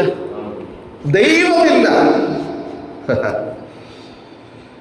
ക്രിസ്തുവിന്റെ ഉപദേശത്തിൽ നിലനിൽക്കാതെ ക്രിസ്തുവിനെ മാറ്റിയിട്ട് അതിർ കടന്നു പോകുന്ന ഒരുത്തനും ദൈവമില്ല. ഈ ഉപദേശവും കൊണ്ടല്ലാതെ, ക്രിസ്തുവിന്റെ പത്യോപദേശവും കൊണ്ടല്ലാതെ ആരെങ്കിലും നിങ്ങളുടെ വീട്ടിൽ കയറ്റിയാൽ അവരെ വീട്ടിൽ കയറ്റരുത് എന്നാണ് പ്രമാണം. എന്ന് പറഞ്ഞാൽ ക്രിസ്തുവിന്റെ ആളത്വത്തെ വികലമാക്കുന്ന അനേക ഉപദേശങ്ങൾ ഇന്ന് ക്രിസ്തീയ കോണമെന്ന് അന്ന് അഭിമാനിക്കുന്നവരുടെ ഇടയിലുണ്ട്. നാം തിരിച്ചറിയേണ്ടത് ആവശ്യം. ഞങ്ങളും ക്രിസ്തുവിനെ അറിയുന്നവരാണ്, ഞങ്ങളും ക്രിസ്തുവിന്റെ ആരാധകരാണ് എന്നൊക്കെ പറഞ്ഞിട്ട് ക്രിസ്തു മാത്രം പോരാ. രക്ഷിക്കപ്പെടണമെങ്കിൽ എന്തൊക്കെ വേണം? ചില കൂദാശകളൊക്കെ ചെയ്യണം, ചില കർമ്മങ്ങളൊക്കെ ചെയ്യണം. ക്രിസ്തുവിൽ വിശ്വസിച്ചാൽ മാത്രം പോരാ. നിങ്ങൾക്ക് ഇന്ന കാര്യങ്ങളോട് ഉണ്ടെങ്കിൽ മാത്രമേ നിങ്ങൾക്ക് സ്വർഗത്തിൽ പോകാൻ സാധിക്കുകയുള്ളൂ. തിരുവെഴുത്ത് മാത്രം പോരാ. ഇതിൻ്റെ കൂടെ കൂട്ടിച്ചേർക്കുവാനായിട്ട് ഞങ്ങളുടെ പിതാക്കന്മാർ എഴുതി വെച്ചിട്ടുള്ള കുറച്ച് ലേഖനങ്ങളൊക്കെ ഉണ്ട്. അതൊക്കെ ഉണ്ടെങ്കിലേ പറ്റത്തുള്ളൂ. പ്രിയമുള്ളവരെ, ക്രിസ്തുവിനെ വികലമാക്കുന്ന ഉപദേശങ്ങൾ ഇന്ന് ലോകത്തിൽ നിലനിൽക്കുമ്പോൾ ക്രിസ്തുവിൽ അടിസ്ഥാനപ്പെടാത്ത ഒരു ഉപദേശവും നമുക്ക് സ്വീകാര്യമല്ല.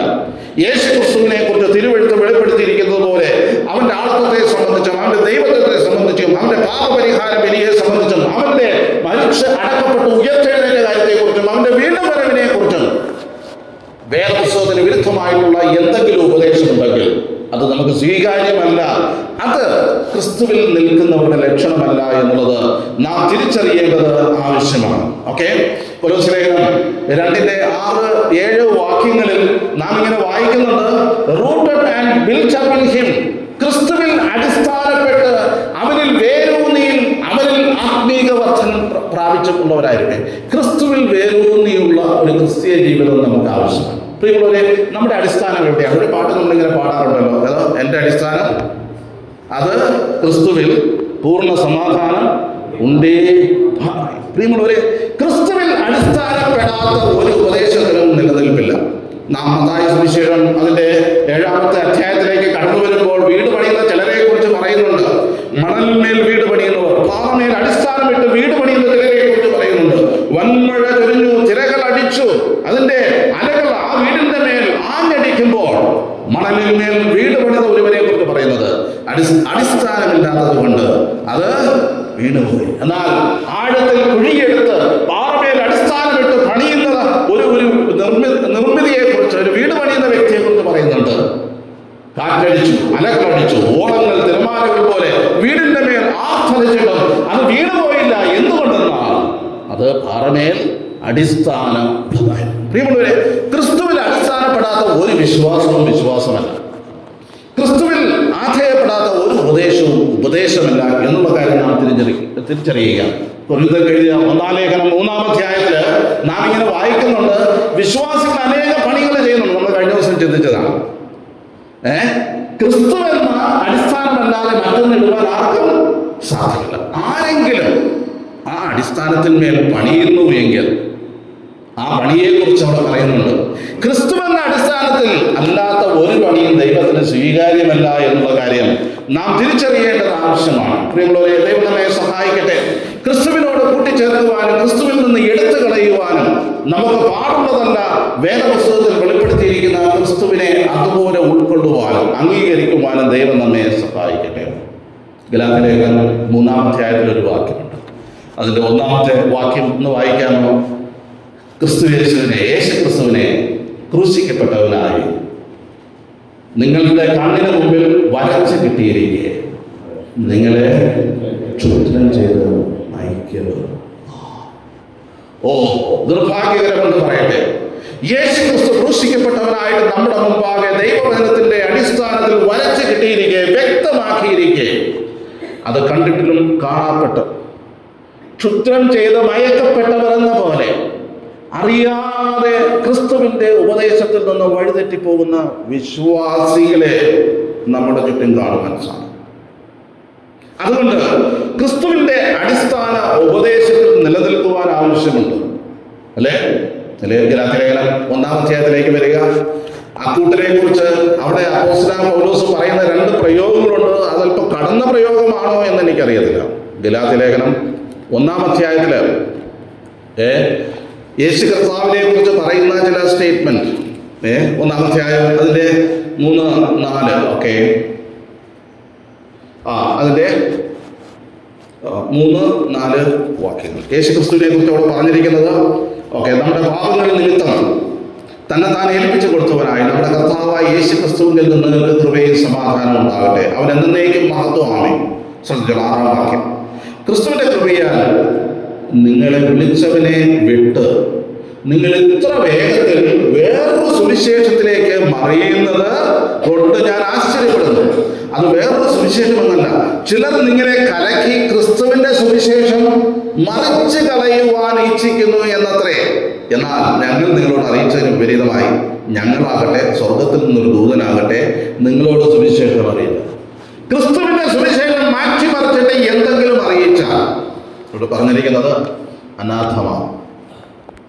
അവൻ ക്രിസ്തുവിനെ മാറ്റിമറിക്കുവാൻ പാടുള്ളതല്ല. ക്രിസ്തു യേശുവിന്റെ ക്രൂശും അവന്റെ ക്രൂശ് മരണവും മാറ്റി നിർത്തിക്കൊണ്ട് ഒരു ഉപദേശത്തെക്കുറിച്ച് നമുക്ക് സംസാരിക്കുവാനുമാകില്ല. അങ്ങനെയാണെങ്കിൽ ക്ഷുദ്രം ചെയ്ത് മയക്കപ്പെട്ടവരെ പോലെ നാം ശരിയായ സത്യ ഉപദേശം വിട്ട് ഒഴുകിപ്പോകുന്നവരാകും എന്നുള്ളതിന് യാതൊരു സംശയമില്ല. 2-ാമതായിട്ട് അപ്പൊ ക്രിസ്തുവിന്റെ ഉപദേശത്തിൽ നിലനിൽക്കുക. 2-ാമത് അതിന്റെ 19-ാമത്തെ വാക്യം. പ്രവാചക വാക്യവും അധികം സ്ഥിരമായി നമുക്ക് ഉണ്ട്.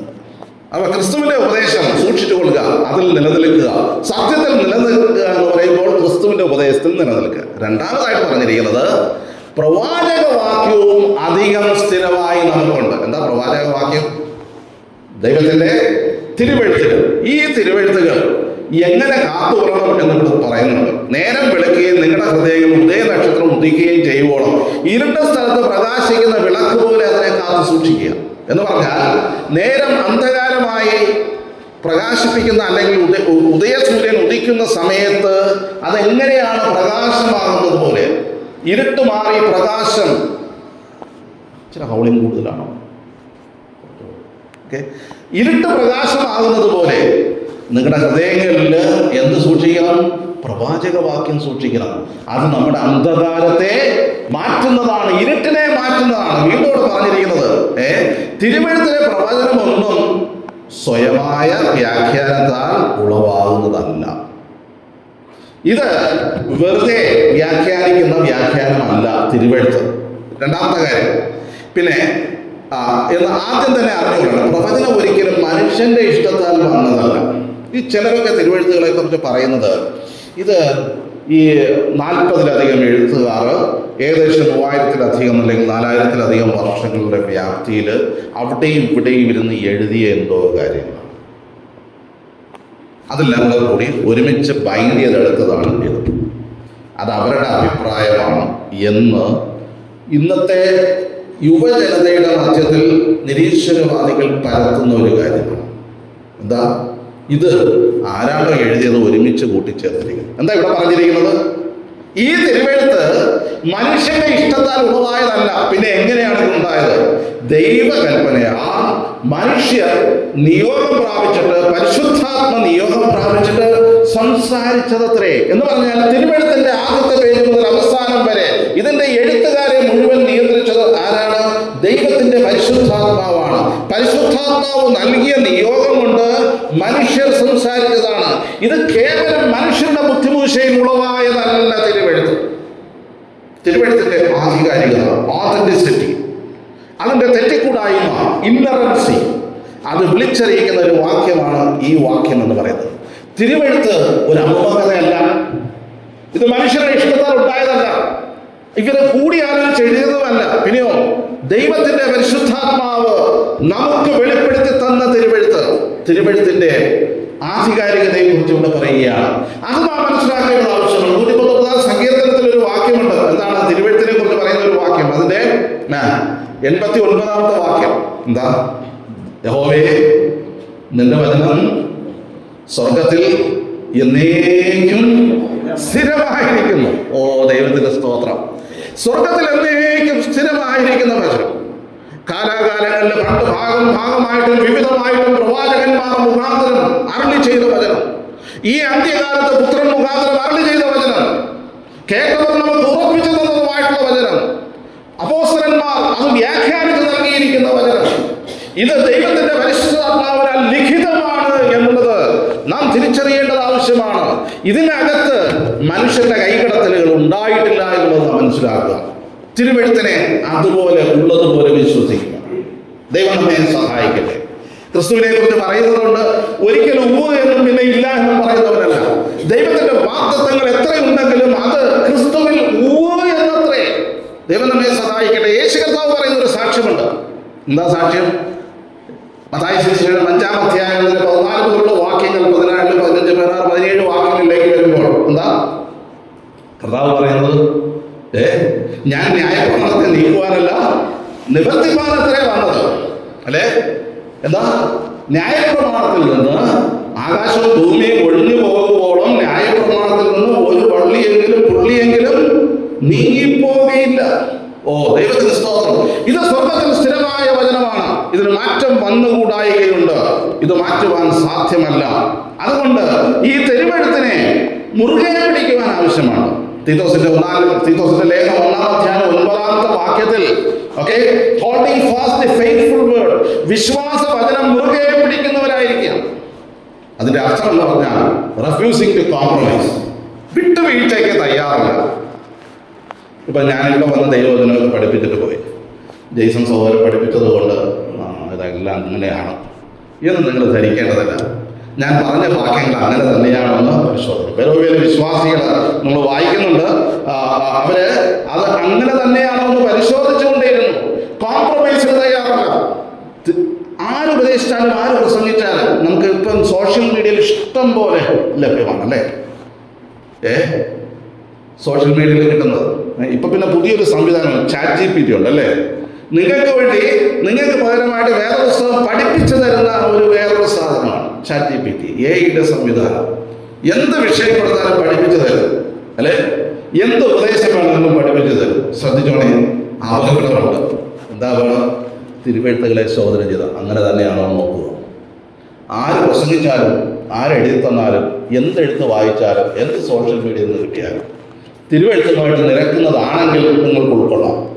നിരക്കുന്നതല്ല എങ്കിൽ അത് അവിടെ വെച്ച് ഡിലീറ്റ് ചെയ്തേക്കും, ഡിസ്കാർഡ് ചെയ്തേക്കും. കാരണം മീഡിയയിൽ ഇഷ്ടം പോലെ ഉപദേശങ്ങൾ, ഭൂതങ്ങളുടെ ഉപദേശവും അവിടെ ഉണ്ട്. ഞാനതിലേക്ക് വരുന്നുണ്ട്. ദൈവം നമ്മെ സഹായിക്കട്ടെ. കോംപ്രമൈസിന് തയ്യാറല്ല ബെരോവയിലെ വിശ്വാസികൾ. ഓക്കെ, ഡൈലൂഷന് തയ്യാറല്ല. മത്തായി സുവിശേഷം 5:18-19 ഇതിലെ ഏതെങ്കിലും കൽപ്പനകളെ നീ ലഘൂകരിക്കുകയും നീക്കുകയും അങ്ങനെ പഠിപ്പിക്കുകയും ചെയ്തവൻ സ്വർഗരാജ്യത്തിൽ ഏറ്റവും ചെറിയവനെന്ന്. നമുക്ക് പാലിക്കാൻ കൊള്ളാത്ത, നമുക്ക് പ്രായോഗികമാക്കാൻ കൊള്ളാത്ത ഒരു അല്ലെങ്കിൽ പറ്റാത്ത ഒരു സാധനമാണ്. ഞാൻ എന്ത് ചെയ്യും? ബോധപൂർവം ആ വചനം ഞാനെടുത്ത് മാറ്റിയിട്ട് പഠിപ്പിക്കുകയാണ്. തിരുവഴുത്തിൽ നിന്ന് ചില വാക്യങ്ങളെ കുറവ് ചെയ്തിട്ട് പഠിപ്പിക്കുകയാണ്. ഡൈല്യൂഷൻ. അവരെ സ്വർഗരാജ്യത്തിൽ ഏറ്റവും ചെറിയവരെന്ന് വിളിക്കപ്പെടും. ദൈവവചനം അങ്ങനെ തന്നെ പഠിക്കുവാനായിട്ട് ദൈവം നമ്മെ സഹായിക്കട്ടെ. കോംപ്രമൈസിന് തയ്യാറാകാത്ത, ഡൈല്യൂഷന് തയ്യാറാകാത്ത. ഇനി വേറെ ചില ആൾക്കാരുണ്ട്, കലർപ്പം അല്ലെ? ഇപ്പം കലർപ്പിന്റെ ഒരു കാലഘട്ടമാണ് അല്ലെ? ഇപ്പം നമ്മൾ ജ്യൂസൊക്കെ പണ്ടൊക്കെ ലെമൺ ജ്യൂസ് എന്ന് പറഞ്ഞു കഴിഞ്ഞാൽ ഓക്കെ, നമുക്കതറിയാം അല്ലെ? മാങ്ങ ജ്യൂസ് എന്ന് പറഞ്ഞാൽ അറിയാം. ഇന്നത്തെ ജ്യൂസ് എന്താണ്? മിക്സഡ് ജ്യൂസാണ് അല്ലേ? എന്തൊക്കെയാണ് മിക്സ് ചെയ്യുന്നത്? പാല് ചേരും, പിന്നെ ലെമൺ ചേരും, പിന്നെ മാങ്ങയോ ആപ്പിളോ എന്തും ചേരും. ഇതെല്ലാം കൂടെ കലക്കി അതിൻ്റെ പ്രൊപ്പോർഷൻ മാറിക്കഴിഞ്ഞാൽ ഓരോ ഫ്ലേവറായി. വേദപുസ്തകവും അങ്ങനെ കലർപ്പിന്റെ സാധ്യതകളുണ്ട് അല്ലെ? കൊരിന്ത്യർക്കെഴുതിയ 2-ാം ലേഖനം 4-ാം അധ്യായത്തിന്റെ 2-ാമത്തെ വാക്യത്തിൽ പറയുമ്പോൾ അവിടെ അപ്പോസ്തലനായ പൗലോസ് വളരെ ധൈര്യത്തോടുകൂടെ പറയുന്നൊരു കാര്യമുണ്ട്. ദൈവവചനത്തിൽ കൂട്ടുചേർക്കുന്ന ചിലരെ പോലെ ഞങ്ങൾ കൂട്ടുചേർക്കുന്നവരല്ല. ഏത് വാക്യമാണ്? 2 കൊരിന്ത്യർ 4-ാം അധ്യായം. ഓക്കെ, അതുകൊണ്ട് ഞങ്ങൾക്ക് കരുണ ലഭിച്ചിട്ട് ഈ ശുശ്രൂഷ ഉണ്ടാകിയാൽ ഞങ്ങൾ അധൈര്യപ്പെടാതെ ലജ്ജാകരമായ രഹസ്യങ്ങളെ ത്യജിച്ച് ഉപായം പ്രയോഗിക്കാതെയും ദൈവവചനത്തിൽ കൂട്ടുചേർക്കാതെയും സത്യം വെളിപ്പെടുത്തുന്നതിനാൽ ദൈവസന്നിധിയിൽ സകല മനുഷ്യരുടെയും മനസ്സാക്ഷിയിൽ ഞങ്ങളെ തന്നെ ബോധ്യമാക്കുന്നു. പൗലോസ് പറയണം, ഞങ്ങൾ കലർപ്പിന്റെ ആൾക്കാരല്ല. ഞങ്ങൾ അവിടുന്ന് കുറച്ച് ഇവിടുന്ന് കുറച്ചെടുത്ത് രണ്ടും കൂടെ മിക്സ് ചെയ്ത് ഒരു കുപ്പിയിലിടുന്ന ആൾക്കാരല്ല. ഉപദേശ രൂപത്തിൽ കലർപ്പ് വരുവാൻ സാധ്യതയുണ്ട്. അങ്ങനെയും ആകാം പ്രിയ സഹോദരങ്ങളെ, ഇങ്ങനെയും ആകാം സഹോദരങ്ങളെ. ഇത് രണ്ടും കൂടെ ഒരു കുപ്പിയിലിട്ടിട്ട് കൊണ്ടു നടക്കുന്ന ഉപദേഷ്ടാക്കൾ രണ്ടും കൂടെ ഒരു കുപ്പിയിൽ പോകില്ല. ഒന്നുകിൽ പഥ്യവചനം, സത്യവചനം, കലർപ്പില്ലാത്ത വചനം, അത് മാത്രമേ അതിൻ്റെ കൂടെ ചേരുകയുള്ളൂ. മിക്സപ്പ് ചെയ്യരുതേ, കൂട്ടുചേർക്കരുതേ. Rightly dividing the word of God. ദൈവവചനത്തെ, സത്യവചനത്തെ യഥാർത്ഥമായി പ്രസംഗിച്ചുകൊണ്ട് കൊള്ളാകുന്ന ശുശ്രൂഷകരായിട്ട് നിൽക്കുവാൻ ശ്രമിക്കുക. അതുപോലെ പ്രസംഗിച്ചാൽ മതി. ആളും തരവും നോക്കി ഉപദേശം മാറ്റരുതേ. ആളും തരവും നോക്കി വിശ്വാസികളെ തെറ്റായ ഉപദേശം പഠിപ്പിക്കരുതേ. സൗകര്യത്തിന് വേണ്ടി ഉപദേശം മറച്ചു കളയരുതേ. വിശ്വാസ കപ്പൽ തകർന്നു പോകും. സൂക്ഷ്മതയുള്ളവരായിരിക്കുക. ഉപദേശ രൂപം മുറുകെ പിടിക്കുവാൻ ആവശ്യമുണ്ട്. ഇന്ന് മഞ്ചവളാകം സഭയോടുള്ള ബന്ധത്തിൽ ദൈവദിനത്തിൽ ദൈവത്തിന്റെ ആത്മാവ് ശക്തമായിട്ട് പറയുകയാണ്, ഉപദേശത്തിനോട് ഒരു കോംപ്രമൈസും വേണ്ട, ദൈവവചനത്തോട് ഒരു വിട്ടുവീഴ്ചയും വേണ്ട, ദൈവവചനത്തോട് കൂട്ടിച്ചേർക്കേണ്ട, കലർപ്പുണ്ടാക്കരുത്. അതും ഇതും കൂടെ ഒരു കുപ്പിയിലടച്ച് സന്ധി ചെയ്യാമെന്ന് വിചാരിക്കരുത്. ദൈവം ശിക്ഷ നൽകുന്ന ദൈവം. വെളിപ്പാട് പുസ്തകത്തിലേക്ക് വരുമ്പോൾ എന്താ അഴുക്കുള്ളവൻ ഇനിയും അഴുക്കാറട്ടെ എന്നൊക്കെ പറയുന്നുണ്ട് അല്ലേ?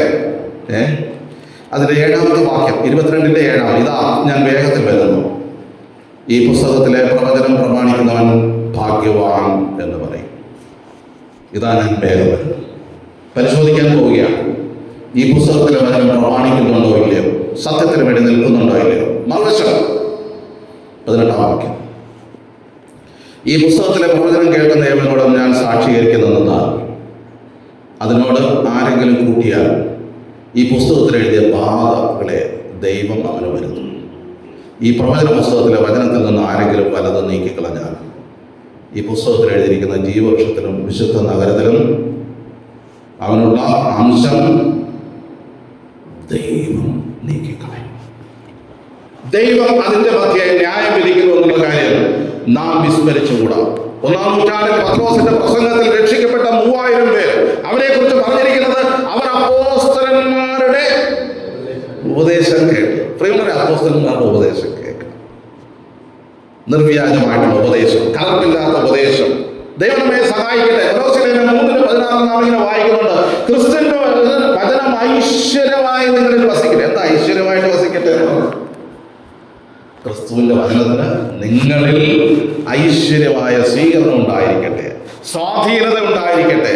അത് അതിന്റെ ആ പ്യൂരിറ്റിയിൽ സൂക്ഷിക്കുവാനായിട്ട് ദൈവം നമ്മെ സഹായിക്കുമാറാകട്ടെ. സങ്കീർത്തനങ്ങൾ 1-ാം സങ്കീർത്തനം നമുക്കറിയാം, ദുഷ്ടന്മാരുടെ ആലോചന പ്രകാരം നടക്കാതെയും പാപികളുടെ വഴി നിൽക്കാതെയും പരിഹാസികളുടെ ഇരിപ്പത്തിലിരിക്കാതെയും യഹോവയുടെ ന്യായപ്രമാണത്തിൽ സന്തോഷിച്ച് അതിനെ രാപ്പകൽ ധ്യാനിക്കുന്ന മനുഷ്യൻ ഭാഗ്യവാൻ. അവൻ ആറ്റരികത്ത് നട്ടിരിക്കുന്ന മനുഷ്യൻ. പ്രിയമുള്ളവരെ, ദൈവവചനത്തിന്റെ സമീപത്ത് പാർക്കുന്നവൻ, ദൈവവചനം ഭക്ഷിക്കുന്നവൻ, ദൈവവചനത്തിൽ നിലനിൽക്കുന്നവൻ ആറ്റരികത്ത് നട്ട വൃക്ഷം പോലെ ഫലപ്രദമായിരിക്കും, ഇലവാടാതെ തക്ക കാലത്ത് ഫലം കൊടുക്കുന്നതായിട്ടിരിക്കും. പ്രിയമുള്ളവരെ, ദൈവവചനത്തിന്റെ നിർമ്മലമായിട്ടുള്ള നീരുറവിന്റെ അരികിൽ നിൽക്കുവാൻ നമുക്ക് മനസ്സുണ്ടോ? അതോ ഇസ്രായേൽ മക്കളെ പോലെ സത്യവചനത്തെ വിട്ടിട്ട് നിത്യജീവന്റെ ഉറവായ യഹോവയെ വിട്ടിട്ട് പൊട്ടക്കിണറുകളെ കുഴിച്ചിട്ട് അതിനകത്ത് സന്ധി ചെയ്യുന്ന അവസ്ഥയിലേക്ക് നാം മാറുന്നുണ്ടെങ്കിൽ സൂക്ഷ്മതയുള്ളവരായിരിക്കും. ദൈവം നമ്മെ സഹായിക്കട്ടെ. എബ്രായലേഖനം 5-ാം അധ്യായത്തിൽ പറയുന്നുണ്ട്, പ്രായം നോക്കിയാൽ ഉപദേഷ്ടാക്കൾ ഇപ്പോഴും കട്ടിയായതൊന്നും പറ്റുന്നില്ല, പാല് അത്രയും നിങ്ങൾക്ക് തരുന്നത്. കൂടുതൽ കാര്യം പറയണമെന്ന് എനിക്ക് താല്പര്യമുണ്ട്, പക്ഷെ കേൾപ്പാൻ നിങ്ങൾക്ക് മാന്ദ്യം. അത് ഈ വചനം നന്മതിന്മകളെ കുറിച്ചുള്ള തിരിച്ചറിവിൻ്റെ വചനത്തിൽ അഭ്യാസം പ്രാപിച്ചവർക്ക് മാത്രമേ വചനത്തിൻ്റെ ഘനതരമായിട്ടുള്ള കാര്യങ്ങൾ തരാൻ സാധിക്കൂ. പലപ്പോഴും ദൈവവചനം അതിൻ്റെതായിട്ടുള്ള അർത്ഥത്തിൽ വചനമായിട്ട് പറയുമ്പോൾ നമുക്ക് അത്ര ഇഷ്ടമൊന്നും തോന്നുകയില്ല. കാരണം ഇത് കർണരസമാവുന്ന സാധ്യമല്ല. ഇത് കേൾക്കാനായിട്ട് ബോധപൂർവമായിട്ടുള്ള ശ്രമം ഇല്ല എങ്കിൽ ഇത് കേൾക്കാനും സാധ്യമല്ല. ദൈവം നമ്മെ സഹായിക്കട്ടെ. സത്യവചനത്തെ സ്നേഹിക്കുവാൻ ആവശ്യമുണ്ട്. ഓക്കെ, ഞാൻ കൂടുതൽ വാക്കുകളിലേക്ക് കടക്കുന്നില്ല. വീണ്ടും 3-ാമത്തെ കാര്യം എന്ന് പറയുന്നത്, ഞാൻ ആ ഭാഗം വായിച്ചിട്ട് 3-ാമത് സൂക്ഷിക്കേണ്ടത് സത്യത്തിൽ നിലനിൽക്കുക എന്ന് പറയുമ്പോൾ 2-ാം അധ്യായം 1-ാമത്തെ വാക്യം, പത്രോസിന്റെ 2-ാം ലേഖനം 2-ാം അധ്യായം അതിൻ്റെ 1-ാമത്തെ വാക്യം. ഉറച്ചു നിൽക്കുക എന്ന് പറയുമ്പോൾ ഇവിടെ പറയുന്നത്, എന്നാൽ കള്ളപ്രവാചകരും ജനത്തിൻ്റെ ഇടയിൽ ഉണ്ടായിരുന്നു, അങ്ങനെ നിങ്ങളുടെ ഇടയിലും ദുരുപദേഷ്ടാക്കന്മാർ ഉണ്ടാകും. Stand against false teaching. ദുരുപദേഷ്ടാക്കന്മാരിൽ നിന്ന് മാറി നിൽക്കുക, അവർക്കെതിരെ നിൽക്കുക. സത്യത്തിൽ ഉറച്ചു നിൽക്കുക എന്ന് പറയുമ്പോൾ ദൈവവചനത്തിൽ ഉറച്ചു നിൽക്കുക ശരിയാണ്. എന്നാൽ ദൈവവചനത്തെ കോട്ടിക്കളയുന്ന വിരുദ്ധന്മാരുണ്ട്, ദൈവവചനത്തെ മറിച്ച് കളയുന്ന വിദ്വാൻമാരുണ്ട്. അവരെ പറയുന്നത് ദുരുപദേഷ്ടാക്കന്മാരെന്നാണ്. എന്താ അവരോടുള്ള കാര്യത്തിൽ പറഞ്ഞിരിക്കുന്നത്? അവർക്ക് എതിരെ നിൽക്കുക, സ്റ്റാൻഡ് ഫേം. സത്യത്തിൽ ഉറച്ചു നിൽക്കുമ്പോൾ ദുരുപദേഷ്ടാക്കന്മാരെ കൂട്ടിക്കൊണ്ട് നടക്കാൻ പറ്റുകയില്ല, തോളിൽ കൈയിട്ടോട് നടക്കാനായിട്ട് സാധ്യമല്ല. ഒരു ഉദാഹരണം ഞാൻ പറയാം. ഓക്കെ, മത്തായി സുവിശേഷം 13:25 ഒന്ന് വായിക്കും. വളരെ രസകരമായിട്ടൊരു കാര്യം. ആരെങ്കിലും വായിച്ച് സഹായിക്കാമോ? മത്തായി സുവിശേഷം 13-ാം അധ്യായം സ്വർഗരാജ്യത്തിൻ്റെ ദൈവരാജ്യത്തിൻ്റെ ഉപമകളെ കുറിച്ച് പറയുന്നതിൻ്റെ ഇടയിൽ പറഞ്ഞിരിക്കുന്ന ഒരു പ്രയോഗമുണ്ട്. 13:25.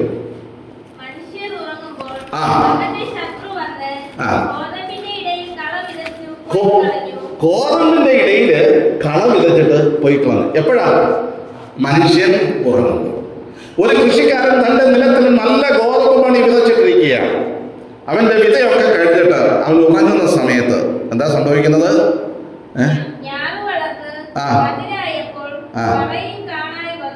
മകനെ, ഗോതമ്പിന്റെ വിത്താണ് ഇട്ടത്. പക്ഷേ അവൻ വിശ്രമിക്കുന്ന വേളയിൽ ആരാ വരികയാണ്? ശത്രു വരികയാണ്, പിശാച് വരികയാണ്. അവൻ വന്ന് ഗോതമ്പ് വിത്തിന്റെ ഇടയിൽ കള വിതച്ചു പോയി. കളയും ഗോതമ്പോട് വളർച്ചയ്ക്ക് ഒരു മത്സരം വെച്ചാൽ ആരായിരിക്കും ജയിക്കാറുള്ളത്? ഗോതമ്പും കളയും കൂടെ വളർച്ചയ്ക്ക് ഒരു മത്സരം വെച്ചു എന്നിരിക്കട്ടെ. നിങ്ങളുടെ വീട്ടിലൊക്കെ കൃഷിയുണ്ടല്ലോ. കളയാണോ വലുതായിട്ട് വളരുന്നത്? കളയാണ് പെട്ടെന്ന് വളരുന്നത് അല്ലേ? കീടബാധ കൂടുതലുണ്ടാകുന്നത് ഗോതമ്പിനാണോ അതോ കളയ്ക്കാണോ? ഗോതമ്പിനാണ്. ഒരു ബാധയുമില്ല, ഒരു വളവും കൊടുക്കണ്ട. ഈ കള ഉള്ളതെല്ലാം പിടിച്ചെടുത്ത് അവൻ വളരും. ഗോതമ്പിനിട്ട വളം പോലും ആര് കൊണ്ടുപോകും? ഈ കള കൊണ്ടുപോകും അല്ലെ? ഗോതമ്പിന്റെ വളർച്ച എത്രയുണ്ടോ അതിന്റെ ഇരട്ടി വളർച്ചയാണ് ആർക്കുള്ളത്? കളയ്ക്കുള്ളത്. എന്താ പറ്റിയത്? ഉറങ്ങുന്ന സമയത്ത് സംഭവിക്കുന്ന ഒരു അപകടമാണ്. ദൈവ സഭയോടുള്ള ബന്ധത്തിൽ ചില സമയത്ത് ഉറക്കത്തിലേക്ക് പോകും. നിസ്സംഗ മനോഭാവത്തോടുകൂടെ സഭയെ നാം പരിപാലിക്കുന്നുവെങ്കിൽ അവിടെ സംഭവിക്കുന്ന ഒരു അപകടമാണ്. നമ്മൾ നല്ല വചനം വിതച്ചിട്ടുണ്ട്, പക്ഷേ നമ്മൾ ശ്രദ്ധിക്കാത്ത സമയത്ത് ഒരാൾ വന്നിട്ട് ഏത് വിതച്ചു പോവും? കള വിതച്ചു. എന്താ സംഭവിക്കുന്നത്? ഈ ഗോതമ്പിനെ കള ഞെരുക്കി കളയുക. പിന്നെ കളയുടെ പിടിയിലായിരിക്കും ആ സഭ മുന്നോട്ട് പോകും. അതുകൊണ്ട് കള വിതയ്ക്കപ്പെടുമ്പോൾ ഇത് കളയാണ്, വിതയ്ക്കാനായിട്ട് അനുവദിക്കരുത്. അഥവാ അനുവദിച്ചു പോയാൽ പിന്നെ ഗോതമ്പിന്റെ കാര്യം തീർന്നു. ദൈവങ്ങളെ സൂക്ഷിച്ചു കൊള്ളുക. ദുരുപദേശങ്ങൾ നൂറ് കിടക്കും. ഇത് ഈ നൂറ്റാണ്ടിലെ കഥയല്ല. 1-ാം നൂറ്റാണ്ടിൽ അപ്പോസ്തലനായ പൗലോസ് എഫെസോസിലെ മൂപ്പന്മാരെ വിളിച്ചു പറയുമ്പോൾ ഞാൻ പോയ ശേഷം എന്താ സംഭവിക്കുന്നത്? 20-ാം അധ്യായത്തിലുള്ള അപ്പോസ്തല പ്രവൃത്തിയിലെ 20-ാം അധ്യായം.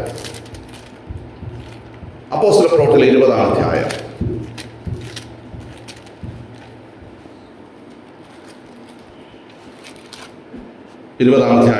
അതിലെ 28, 29.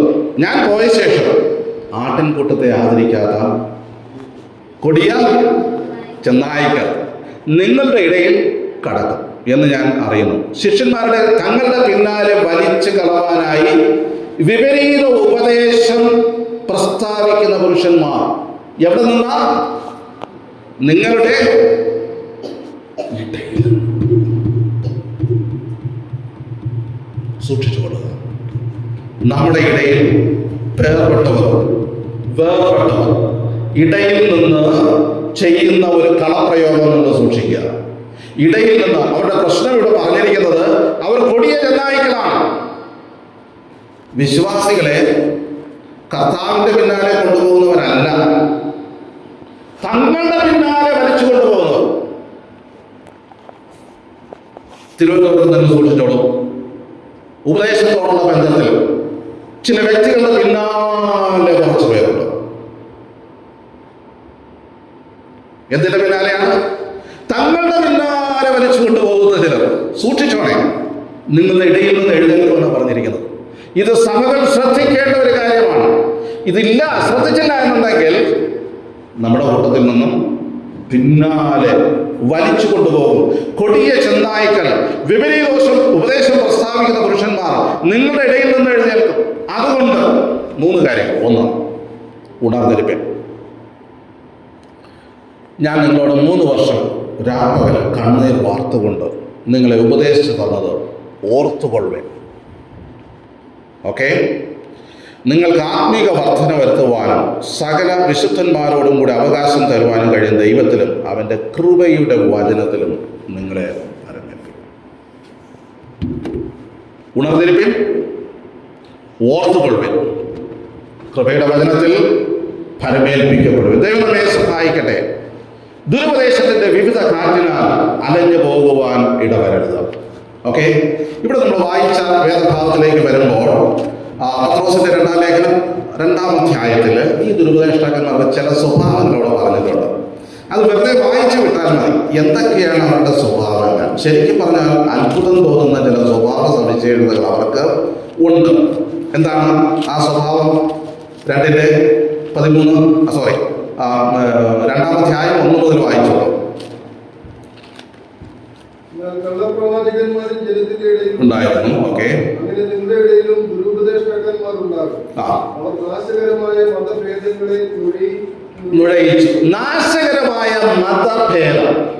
ശ്രദ്ധിച്ചോളൂ, ദുരുപദേശം കടന്നു വരുന്നത് ഇങ്ങനെയാണ്. മതഭേദം എന്ന് പറയുന്നത് അഭിപ്രായ വ്യത്യാസം അല്ലെ? ഒരു വാക്യത്തെ സംബന്ധിച്ച്, ഒരു വാക്യത്തിന്റെ വ്യാഖ്യാനത്തെ സംബന്ധിച്ച് ഇങ്ങനെയുമാണ് മതഭേദം. എന്താ ഈ മതഭേദം? ഇത് കൊണ്ടുവന്നിട്ട് എന്ത് ചെയ്യും? എന്താ? മതഭേദങ്ങളെ നുഴയിച്ചു കൊണ്ടുവരും. ശ്രദ്ധിച്ചോളൂ, ദൈവവചനത്തിന്റെ പഥ്യമായിട്ടുള്ള പ്ലെയിൻ ടീച്ചിങ്ങിന് നിങ്ങൾ എപ്പോഴെങ്കിലും ഗ്രീക്ക് വാക്ക്, എബ്രായ വാക്ക് എന്നും പറഞ്ഞിട്ട് അർത്ഥവ്യതിയാനം കൊടുത്തിട്ട് ഉപദേശത്തെ തിരിച്ചു വയ്ക്കുവാനായിട്ട് ശ്രമിക്കുന്നവരുണ്ട്. ഈ കാലഘട്ടത്തിലുണ്ട്. വെറുതെ മലയാളത്തിൽ പ്ലെയിനായിട്ട് വായിച്ചു കഴിഞ്ഞാൽ നമുക്ക് വ്യക്തമായിട്ട് മനസ്സിലാകും. ഈ മതഭേദങ്ങൾ കൊണ്ടുവരുന്നവർ ഗ്രീക്കിലെ ഈ വാക്കിന് 5 അർത്ഥങ്ങളുണ്ട്. അതിൽ 5 അർത്ഥത്തിൽ 4 അർത്ഥവും ഇതിനോട് ചേരുന്നതാണ്. എന്നാൽ ഒരു അർത്ഥം എന്താണ്? ഇതിന് വിരുദ്ധമായിട്ടുള്ളത്. അവിടെ കയറി പിടിക്കും. ഇതിന്റെ അർത്ഥം ഇതാണ് എന്ന് പഠിപ്പിക്കും. ഇത് അപകടമാണ്. ഇത് ഞാൻ ഇഷ്ടംപോലെ ചർച്ച ചെയ്തിട്ടുള്ളതാണ്. അപകടമാണ്. ഒരു ഉദാഹരണം ഞാൻ പറയാം. ഇങ്ങനെയല്ല, ഇവയെ കൊണ്ടല്ല, ഇങ്ങനെയല്ലയോ വേണ്ടത്. വളരെ പ്ലെയിനാണ്. ഇങ്ങനെയല്ലയോ വേണ്ടത്. അപ്പൊ ഇങ്ങനെയല്ല എന്ന് പറഞ്ഞാൽ ഇങ്ങനെയല്ല എന്നാണ് നമുക്ക് മനസ്സിലാകുന്നത്. എന്നാൽ ഇവര് പഠിപ്പിക്കുന്നത് ഇങ്ങനെയാണ് എന്നാണ് പഠിപ്പിക്കുന്നത്. അതിനൊരു വാക്യമെടുക്കും. എന്താ? നിത്യജീവനായിട്ട് നിലനിൽക്കുന്ന ആഹാരത്തെ കൊണ്ടല്ല എന്താ യോഹന്നാന്റെ സുവിശേഷത്തിൽ നശിച്ചു പോകുന്ന ആഹാരത്തിനായിട്ട് നിലനിൽക്കുന്ന ആഹാരത്തിനായിട്ട്. അപ്പൊ എന്ന് പറഞ്ഞാൽ ആഹാരം കഴിക്കാതിരിക്കാനാണോ? സംശയമായി. അർത്ഥത്തെ ദുരുപയോഗം ചെയ്യുകയാണ്. വ്യാഖ്യാനം സൂക്ഷിച്ചോളൂ. ഇത് പറ്റിക്കലാണ്, പറഞ്ഞു പറ്റിക്കലാണ്. വചനത്തിന്റെ സൂക്ഷ്മമായിട്ടുള്ള പഠനമല്ല. നാശകരമായ മതഭേദങ്ങളെ നുഴയിച്ച്, ഇനി അടുത്ത വാക്യം, തങ്ങളെ വിലയ്ക്ക് വാങ്ങിയ നാഥനെ. രണ്ടാമത്തെ കാര്യം, നാഥനെ തള്ളിപ്പറയുകയാണ്. കർത്താവിനെ തള്ളിപ്പറയുന്ന നിലയിലേക്ക് അത് പോകും. Depart from faith. ഓക്കെ. വീണ്ടും ഒന്നാമതോടെ പറഞ്ഞിരിക്കുന്നത് തങ്ങൾക്ക് തന്നെ ശീഘ്രനാശം വരും. പോട്ടെ, അടുത്തത് അവരുടെ ദുഷ്കാമ പ്രവർത്തികളെ. എന്തിനാ ഈ നാശകരമായ മതഭേദം കൊണ്ടുവരുന്നതെന്ന് അറിയാമോ? അതിൻ്റെ പിന്നിൽ ഭോഗ ഇച്ഛകളാണ്. എന്താ? ദുഷ്കാമ പ്രവൃത്തികളാണ്. ഞാൻ എടുത്തു പറയാൻ ആഗ്രഹിക്കുന്നില്ല. ഈ മതഭേദം ഞാൻ കണ്ടതാണ്, ഞാൻ കേട്ടതാണ്, ഞാൻ ഡിഫെൻഡ് ചെയ്തതാണ്. ഇന്ന് അവിടെ ചെന്ന് നോക്കിയാൽ നമുക്ക് മനസ്സിലാകും എല്ലാം ഓക്കെ. എന്താ? എല്ലാം ഓക്കെ. വിശ്വാസിക്ക് അവിശ്വാസികളെ വാങ്ങിച്ച് പിറ്റേ ദിവസം കർത്തൃമേശയ്ക്ക് ഓക്കെ. വിശ്വാസിക്ക് അമ്പലത്തിൽ പോയി വിവാഹം കഴിക്കാം. പിറ്റേ ദിവസം കർത്തൃമേശ ഓക്കെ. സഭയിലെ കുഞ്ഞുങ്ങൾ വളരുന്നുണ്ട്. അവരെന്താ പഠിക്കുന്നത്? ഇതാ കണ്ടുപഠിക്കുന്നത്. എവിടെയാ തുടങ്ങിയെന്നറിയാമോ? എവിടെയാ തുടങ്ങിയത്? ഒരു ചെറിയ ഉപദേശ പിശകിൽ തുടങ്ങിയതാണ്. ആ സഭയെ കൊണ്ടുചെന്ന് കെട്ടിയിരിക്കുന്നത് എന്തുമാകാം. ഇനി ആർക്കെങ്കിലും ഇങ്ങനെ അരുത് എന്ന് പറയാൻ അവിടെ പറ്റുമോ? ഒരു മനുഷ്യനും പറ്റില്ല. അല്ലയോ മക്കളെ, ഇങ്ങനെ അരുത്.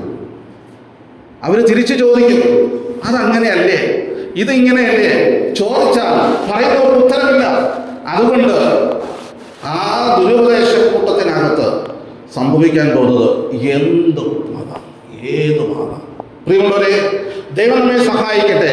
ഇതിന് എഗൻസ്റ്റ് ആയിട്ട് നിന്നില്ല എങ്കിൽ, ദുരുപദേശത്തിനെതിരെ നിന്നില്ലെങ്കിൽ അത് നമ്മളെ കൊണ്ടുപോകും, നമ്മെ വലിച്ചുകൊണ്ടുപോകും.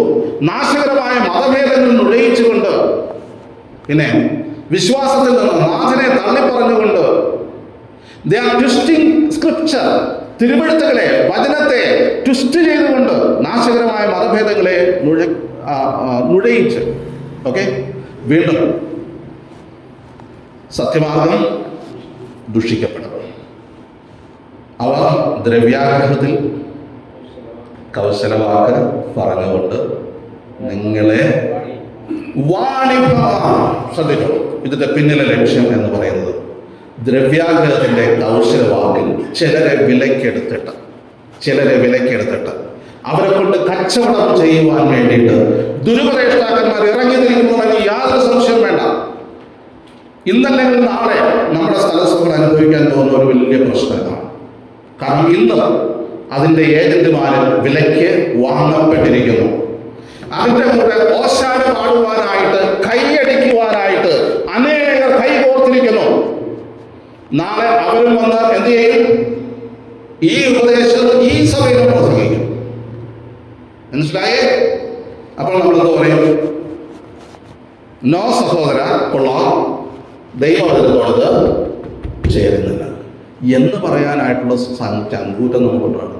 അതില്ല എങ്കിൽ, കോംപ്രമൈസ് ചെയ്യാനാണെങ്കിൽ ആളും തരവും നോക്കി അവരുടെ പ്രതാപവും പദവിയും നോക്കിയിട്ട് അവർ പറയുന്നതെല്ലാം വിശ്വാസം എന്ന് നമ്മൾ എടുക്കുകയാണെങ്കിൽ നാം അടിപെട്ടു പോയി എന്നുള്ളതിന് സംശയമില്ല. പ്രിയമുള്ളവരെ, ഈ വചനം വളരെ ഗൗരവത്തോടുകൂടെ ഈ ദേശത്തോട് സംസാരിക്കുവാൻ എനിക്ക് താല്പര്യമുണ്ടോ? നിങ്ങൾക്ക് ലഭിച്ച സത്യത്തിൽ ഉറച്ചു നിൽക്കുക. ജീവൻ പോയാലും ബലേഫേഷ്, അതിനുവേണ്ടി വിട്ടുവീഴ്ച ചെയ്തു കൊടുക്കാൻ, അതിനുവേണ്ടി തല കുനിച്ചു കൊടുക്കുവാൻ, അതിനുവേണ്ടി ദൈവവചനം മടക്കി വയ്ക്കുവാനായിട്ട് ഇടവരരുതേ. ദൈവവചനത്തോട് അനാദരവ് കാണിക്കുവാൻ ഇടവരരുതേ. അവർ നമ്മെ വാണിഭമാക്കി കളയും, വിറ്റുകളയും. പിന്നെ നമുക്ക് രക്ഷയൊന്നുമില്ല. കച്ചവട ചരക്കായിട്ട് നാം മാറും. അവരുടെ വിലയ്ക്കകത്ത് നാം വീണു പോകുവാൻ സാധ്യതയുണ്ട്. തീത്തോസിന്റെ 1-ാം ലേഖനം 11-ാം വാക്യത്തിൽ പറയുന്നുണ്ട്, അവർ ദുരാദായം വിചാരിച്ചത് അരുതാത്തത് ഉപദേശിക്കുന്നു. ദുരാദായം പ്രമാണിച്ച് അല്ലെങ്കിൽ വിചാരിച്ച് അരുതാത്തത് ഉപദേശിക്കുന്നു. സൂക്ഷിച്ചു കൊള്ളുക. ഇത് തിരുവനന്തപുരത്ത് സംഭവിക്കാൻ പോകുന്ന കാര്യമാണ്. അതുകൊണ്ട് സൂക്ഷ്മതയുള്ളവരായിരിക്കാം. യോഹന്നാന്റെ 1-ാം ലേഖനം 4-ാം അധ്യായം 1-ാം വാക്യത്തിൽ, അതുകൊണ്ട് ഏതാത്മാവിനെയും വിശ്വാസിക്കുക. ആത്മാക്കൾ ദൈവത്തിൽ നിന്നുള്ളതോ എന്ന് ശോധന ചെയ്യുവിൻ. ഈ ആത്മാവ് എവിടെ നിന്ന് വരുന്നു? ദൈവത്തിൽ നിന്നാണോ? വചനത്തിൽ നിന്നാണോ? അതോ സ്വയത്തിൽ നിന്നാണോ? സ്വാർത്ഥതയിൽ നിന്നാണോ? അതോ സ്വാർത്ഥ ലാഭങ്ങൾക്ക് വേണ്ടിയിട്ടാണോ? തൻകാര്യം നേടുവാൻ വേണ്ടിയിട്ടാണോ ഈ ഉപദേശം ഉപദേശിക്കുന്നതെന്ന് തിരിച്ചറിയുവാനായിട്ട് ആവശ്യമുണ്ട്. ഒരു വേദഭാഗങ്ങൾ വായിച്ചുകൊള്ളട്ടെ. കൊരിന്ത്യർക്കെഴുതിയ 2-ാം ലേഖനം 11-ാം അധ്യായം. ഞാൻ നിങ്ങളെക്കുറിച്ച് ക്രിസ്തുവിന്റെ എരിവോടെ എരിയുന്നു. ക്രിസ്തു എന്ന ഏക പുരുഷന് നിങ്ങളെ നിർമ്മല കന്യയായി വിവാഹം നിശ്ചയം ചെയ്തിരിക്കുന്നു. എന്നാൽ സർപ്പം ഉപായത്താൽ ഹവ്വയെ ചതിച്ചതുപോലെ നിങ്ങളുടെ ഹൃദയം ദൈവത്തിൽ നിന്നുള്ള ഏകാഗ്രതയും നിർമ്മലതയും വിട്ട് വഷളായി പോകുമോ എന്ന് ഞാൻ ഭയപ്പെടുന്നു. 11-ാം അധ്യായം 2 കൊരിന്ത്യർ 11-ാം അധ്യായം 2-3 വാക്യം നമുക്ക് പരിചയമുള്ള വാക്യം. തൊട്ട് താഴെ എന്താണ് ഈ വഷളായി പോകൽ? ഒരുത്തൻ വന്ന് ഞങ്ങൾ പ്രസംഗിക്കാതെ മറ്റൊരു യേശുവിനെ പ്രസംഗിക്കുകയോ, മറ്റൊരു യേശു ക്രിസ്തു അല്ല, മറ്റൊരു യേശുവിനെ പ്രസംഗിക്കുകയോ, ഒരുത്തൻ വന്ന് വേറൊരുത്തൻ നിങ്ങൾക്ക് ലഭിക്കാത്ത വേറൊരു ആത്മാവെങ്കിലും നിങ്ങൾ കൈക്കൊള്ളാത്ത വേറൊരു സുവിശേഷമെങ്കിലും ലഭിക്കുകയോ ചെയ്യുമ്പോൾ നിങ്ങൾ പൊറുക്കുന്നത് ആശ്ചര്യം. എന്ന് പറഞ്ഞാൽ വേറെ യേശുവിനെ കുറിച്ച് പറയുമ്പോൾ പഞ്ചപുച്ഛം അടക്കിയിരിക്കുകയാണ്. വേറൊരു ആത്മാവിനെ കുറിച്ച് പറയുമ്പോൾ, വേറൊരു സുവിശേഷത്തെ കുറിച്ച് പറയുമ്പോൾ നിങ്ങൾ പൊറുക്കുകയാണ്, നിങ്ങൾ അനുവദിക്കുകയാണ്. അത് ആശ്ചര്യമെന്നാ പറഞ്ഞത്. ഇങ്ങനെയുള്ളവരെ സൂക്ഷിക്കണം. 13-ാം വാക്യം, 11-13. ഇങ്ങനെയുള്ളവർ കള്ളയപ്പോസ്തലന്മാർ, കപടവേലക്കാർ, ക്രിസ്തുവിന്റെ അപ്പോസ്തലന്മാരുടെ വേഷം ധരിക്കുന്നവരത്രേ. അത് ആശ്ചര്യമല്ല. സാത്താൻ താനും വെളിച്ചദൂതന്റെ വേഷം ധരിക്കുന്നുവല്ലോ. ആകയാൽ അവന്റെ ശുശ്രൂഷക്കാർ, അതായത് സാത്താന്റെ ശുശ്രൂഷക്കാർ നീതിയുടെ ശുശ്രൂഷക്കാരുടെ വേഷം ധരിച്ചാൽ അതിശയമല്ല. വേഷം 3. എന്തൊക്കെ വേഷം? 3 വേഷം. ഏതാ? അപ്പോസ്തലന്മാരുടെ വേഷം ധരിക്കുന്നവർ, വെളിച്ചദൂതന്റെ വേഷം ധരിക്കുന്ന സാത്താൻ, പിന്നെ നീതിയുടെ ശുശ്രൂഷക്കാരുടെ വേഷം ധരിക്കുന്ന വേഷധാരികൾ. സൂക്ഷിച്ചുകൊള്ളേണ്ടത് ആവശ്യമാണ്. ദൈവം നമ്മെ സഹായിക്കട്ടെ. ഞാൻ ഇവിടെ പറയുവാൻ ഉദ്ദേശിച്ചത് സത്യവചനത്തെ മുറുകെ പിടിച്ചുകൊണ്ട് ഭക്തിക്കൊത്ത ഉപദേശം മുറുകെ പിടിച്ചുകൊണ്ട് നിൽക്കുക. തിരുവഴുത്തിൻ്റെ ഉപദേശ രൂപത്തെ മുറുകെ പിടിച്ചുകൊണ്ട് നിൽക്കുക. ഇതിനെ കലർപ്പിന് വിട്ടുകൊടുക്കരുതേ, ഇതിന് കോംപ്രമൈസിന് വിട്ടുകൊടുക്കരുതേ, ഇത് കൂട്ടിച്ചേർക്കുവാനായിട്ട് അനുവദിച്ചു കൊടുക്കരുതേ. ക്രിസ്തുവിൽ അടിസ്ഥാനപ്പെട്ട ഉപദേശം, ക്രിസ്തുവിനെ മാറ്റിമറിക്കുവാനായിട്ട് ആരെയും അനുവദിച്ചുകൂടാ.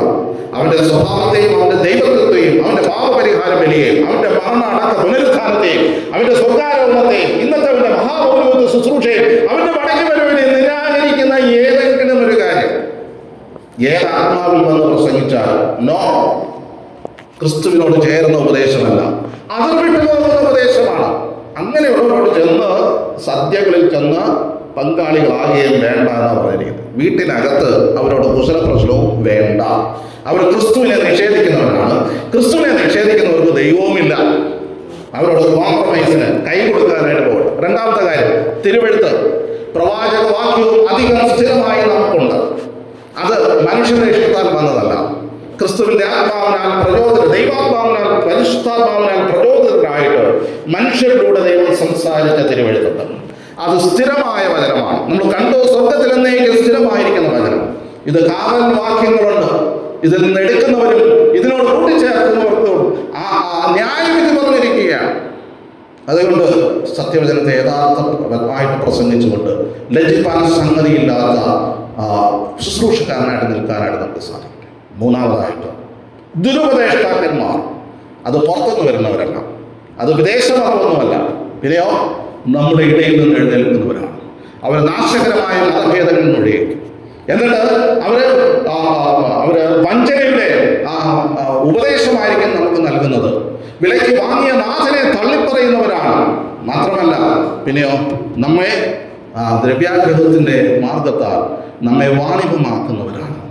അശുദ്ധമായ ജീവിതത്തിലേക്ക് ലൈസീബിയസ്നെസ് എന്ന് പറയാം. എന്ന് പറഞ്ഞാൽ ഒരു ഉപാധികളുമില്ലാത്തൊരു ജീവിതം. അത് ഇന്നത്തെ സമൂഹത്തിന് ഭയങ്കര ഇഷ്ടമാണ്, അല്ലേ? എന്തെങ്കിലും റെസ്ട്രിക്ഷൻ വെച്ചാലോ നമുക്ക് വലിയ ബുദ്ധിമുട്ടാണ്, അല്ലേ? നമുക്കറിയാം, നമ്മുടെ വിശ്വാസ സമൂഹത്തിൽ രക്ഷിക്കപ്പെട്ട ഒരു വ്യക്തി രക്ഷിക്കപ്പെട്ട മറ്റൊരു വ്യക്തിയെ വിവാഹം കഴിക്കാം ആണേ. തിരുവഴുത്ത് അങ്ങനെ പറയുന്നത്. ആ ഉപാധി ഇങ്ങ് എടുത്തു കളഞ്ഞാലോ എന്ത് സുഖമാണല്ലേ? എന്ത് സുഖമാണ്. ആരെ? നമ്മുടെ സഭ തന്നെ വേണമെന്നില്ല, സമുദായവും വേണമെന്നില്ല, ക്രിസ്ത്യാനിയും വേണമെന്നില്ല. യേശു കർത്താവ് എന്തിനാണ് ക്രൂശിൽ മരിച്ചത്?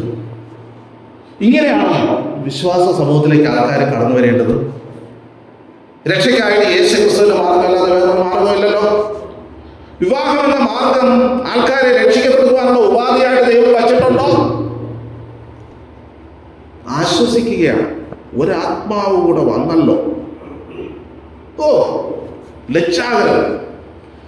ക്രിസ്തുവിന്റെ നിർമ്മല വചനത്തോട് കൂട്ടിച്ചേർക്കുന്നവർ. ദൈവം നമ്മെ സഹായിക്കട്ടെ. ഞാൻ എന്തുകൊണ്ട് ഈ ആവേശത്തോടെ സംസാരിക്കുന്നു? ആവേശത്തോടെ സംസാരിക്കുന്നത് ആവശ്യമുള്ള വിഷയമാണ്. മഞ്ചവളാകുന്ന സഭയെ സംബന്ധിച്ചിടത്തോളം ദൈവവചനത്തിന്റെ കാവൽക്കാരായിട്ട് നിൽക്കുക.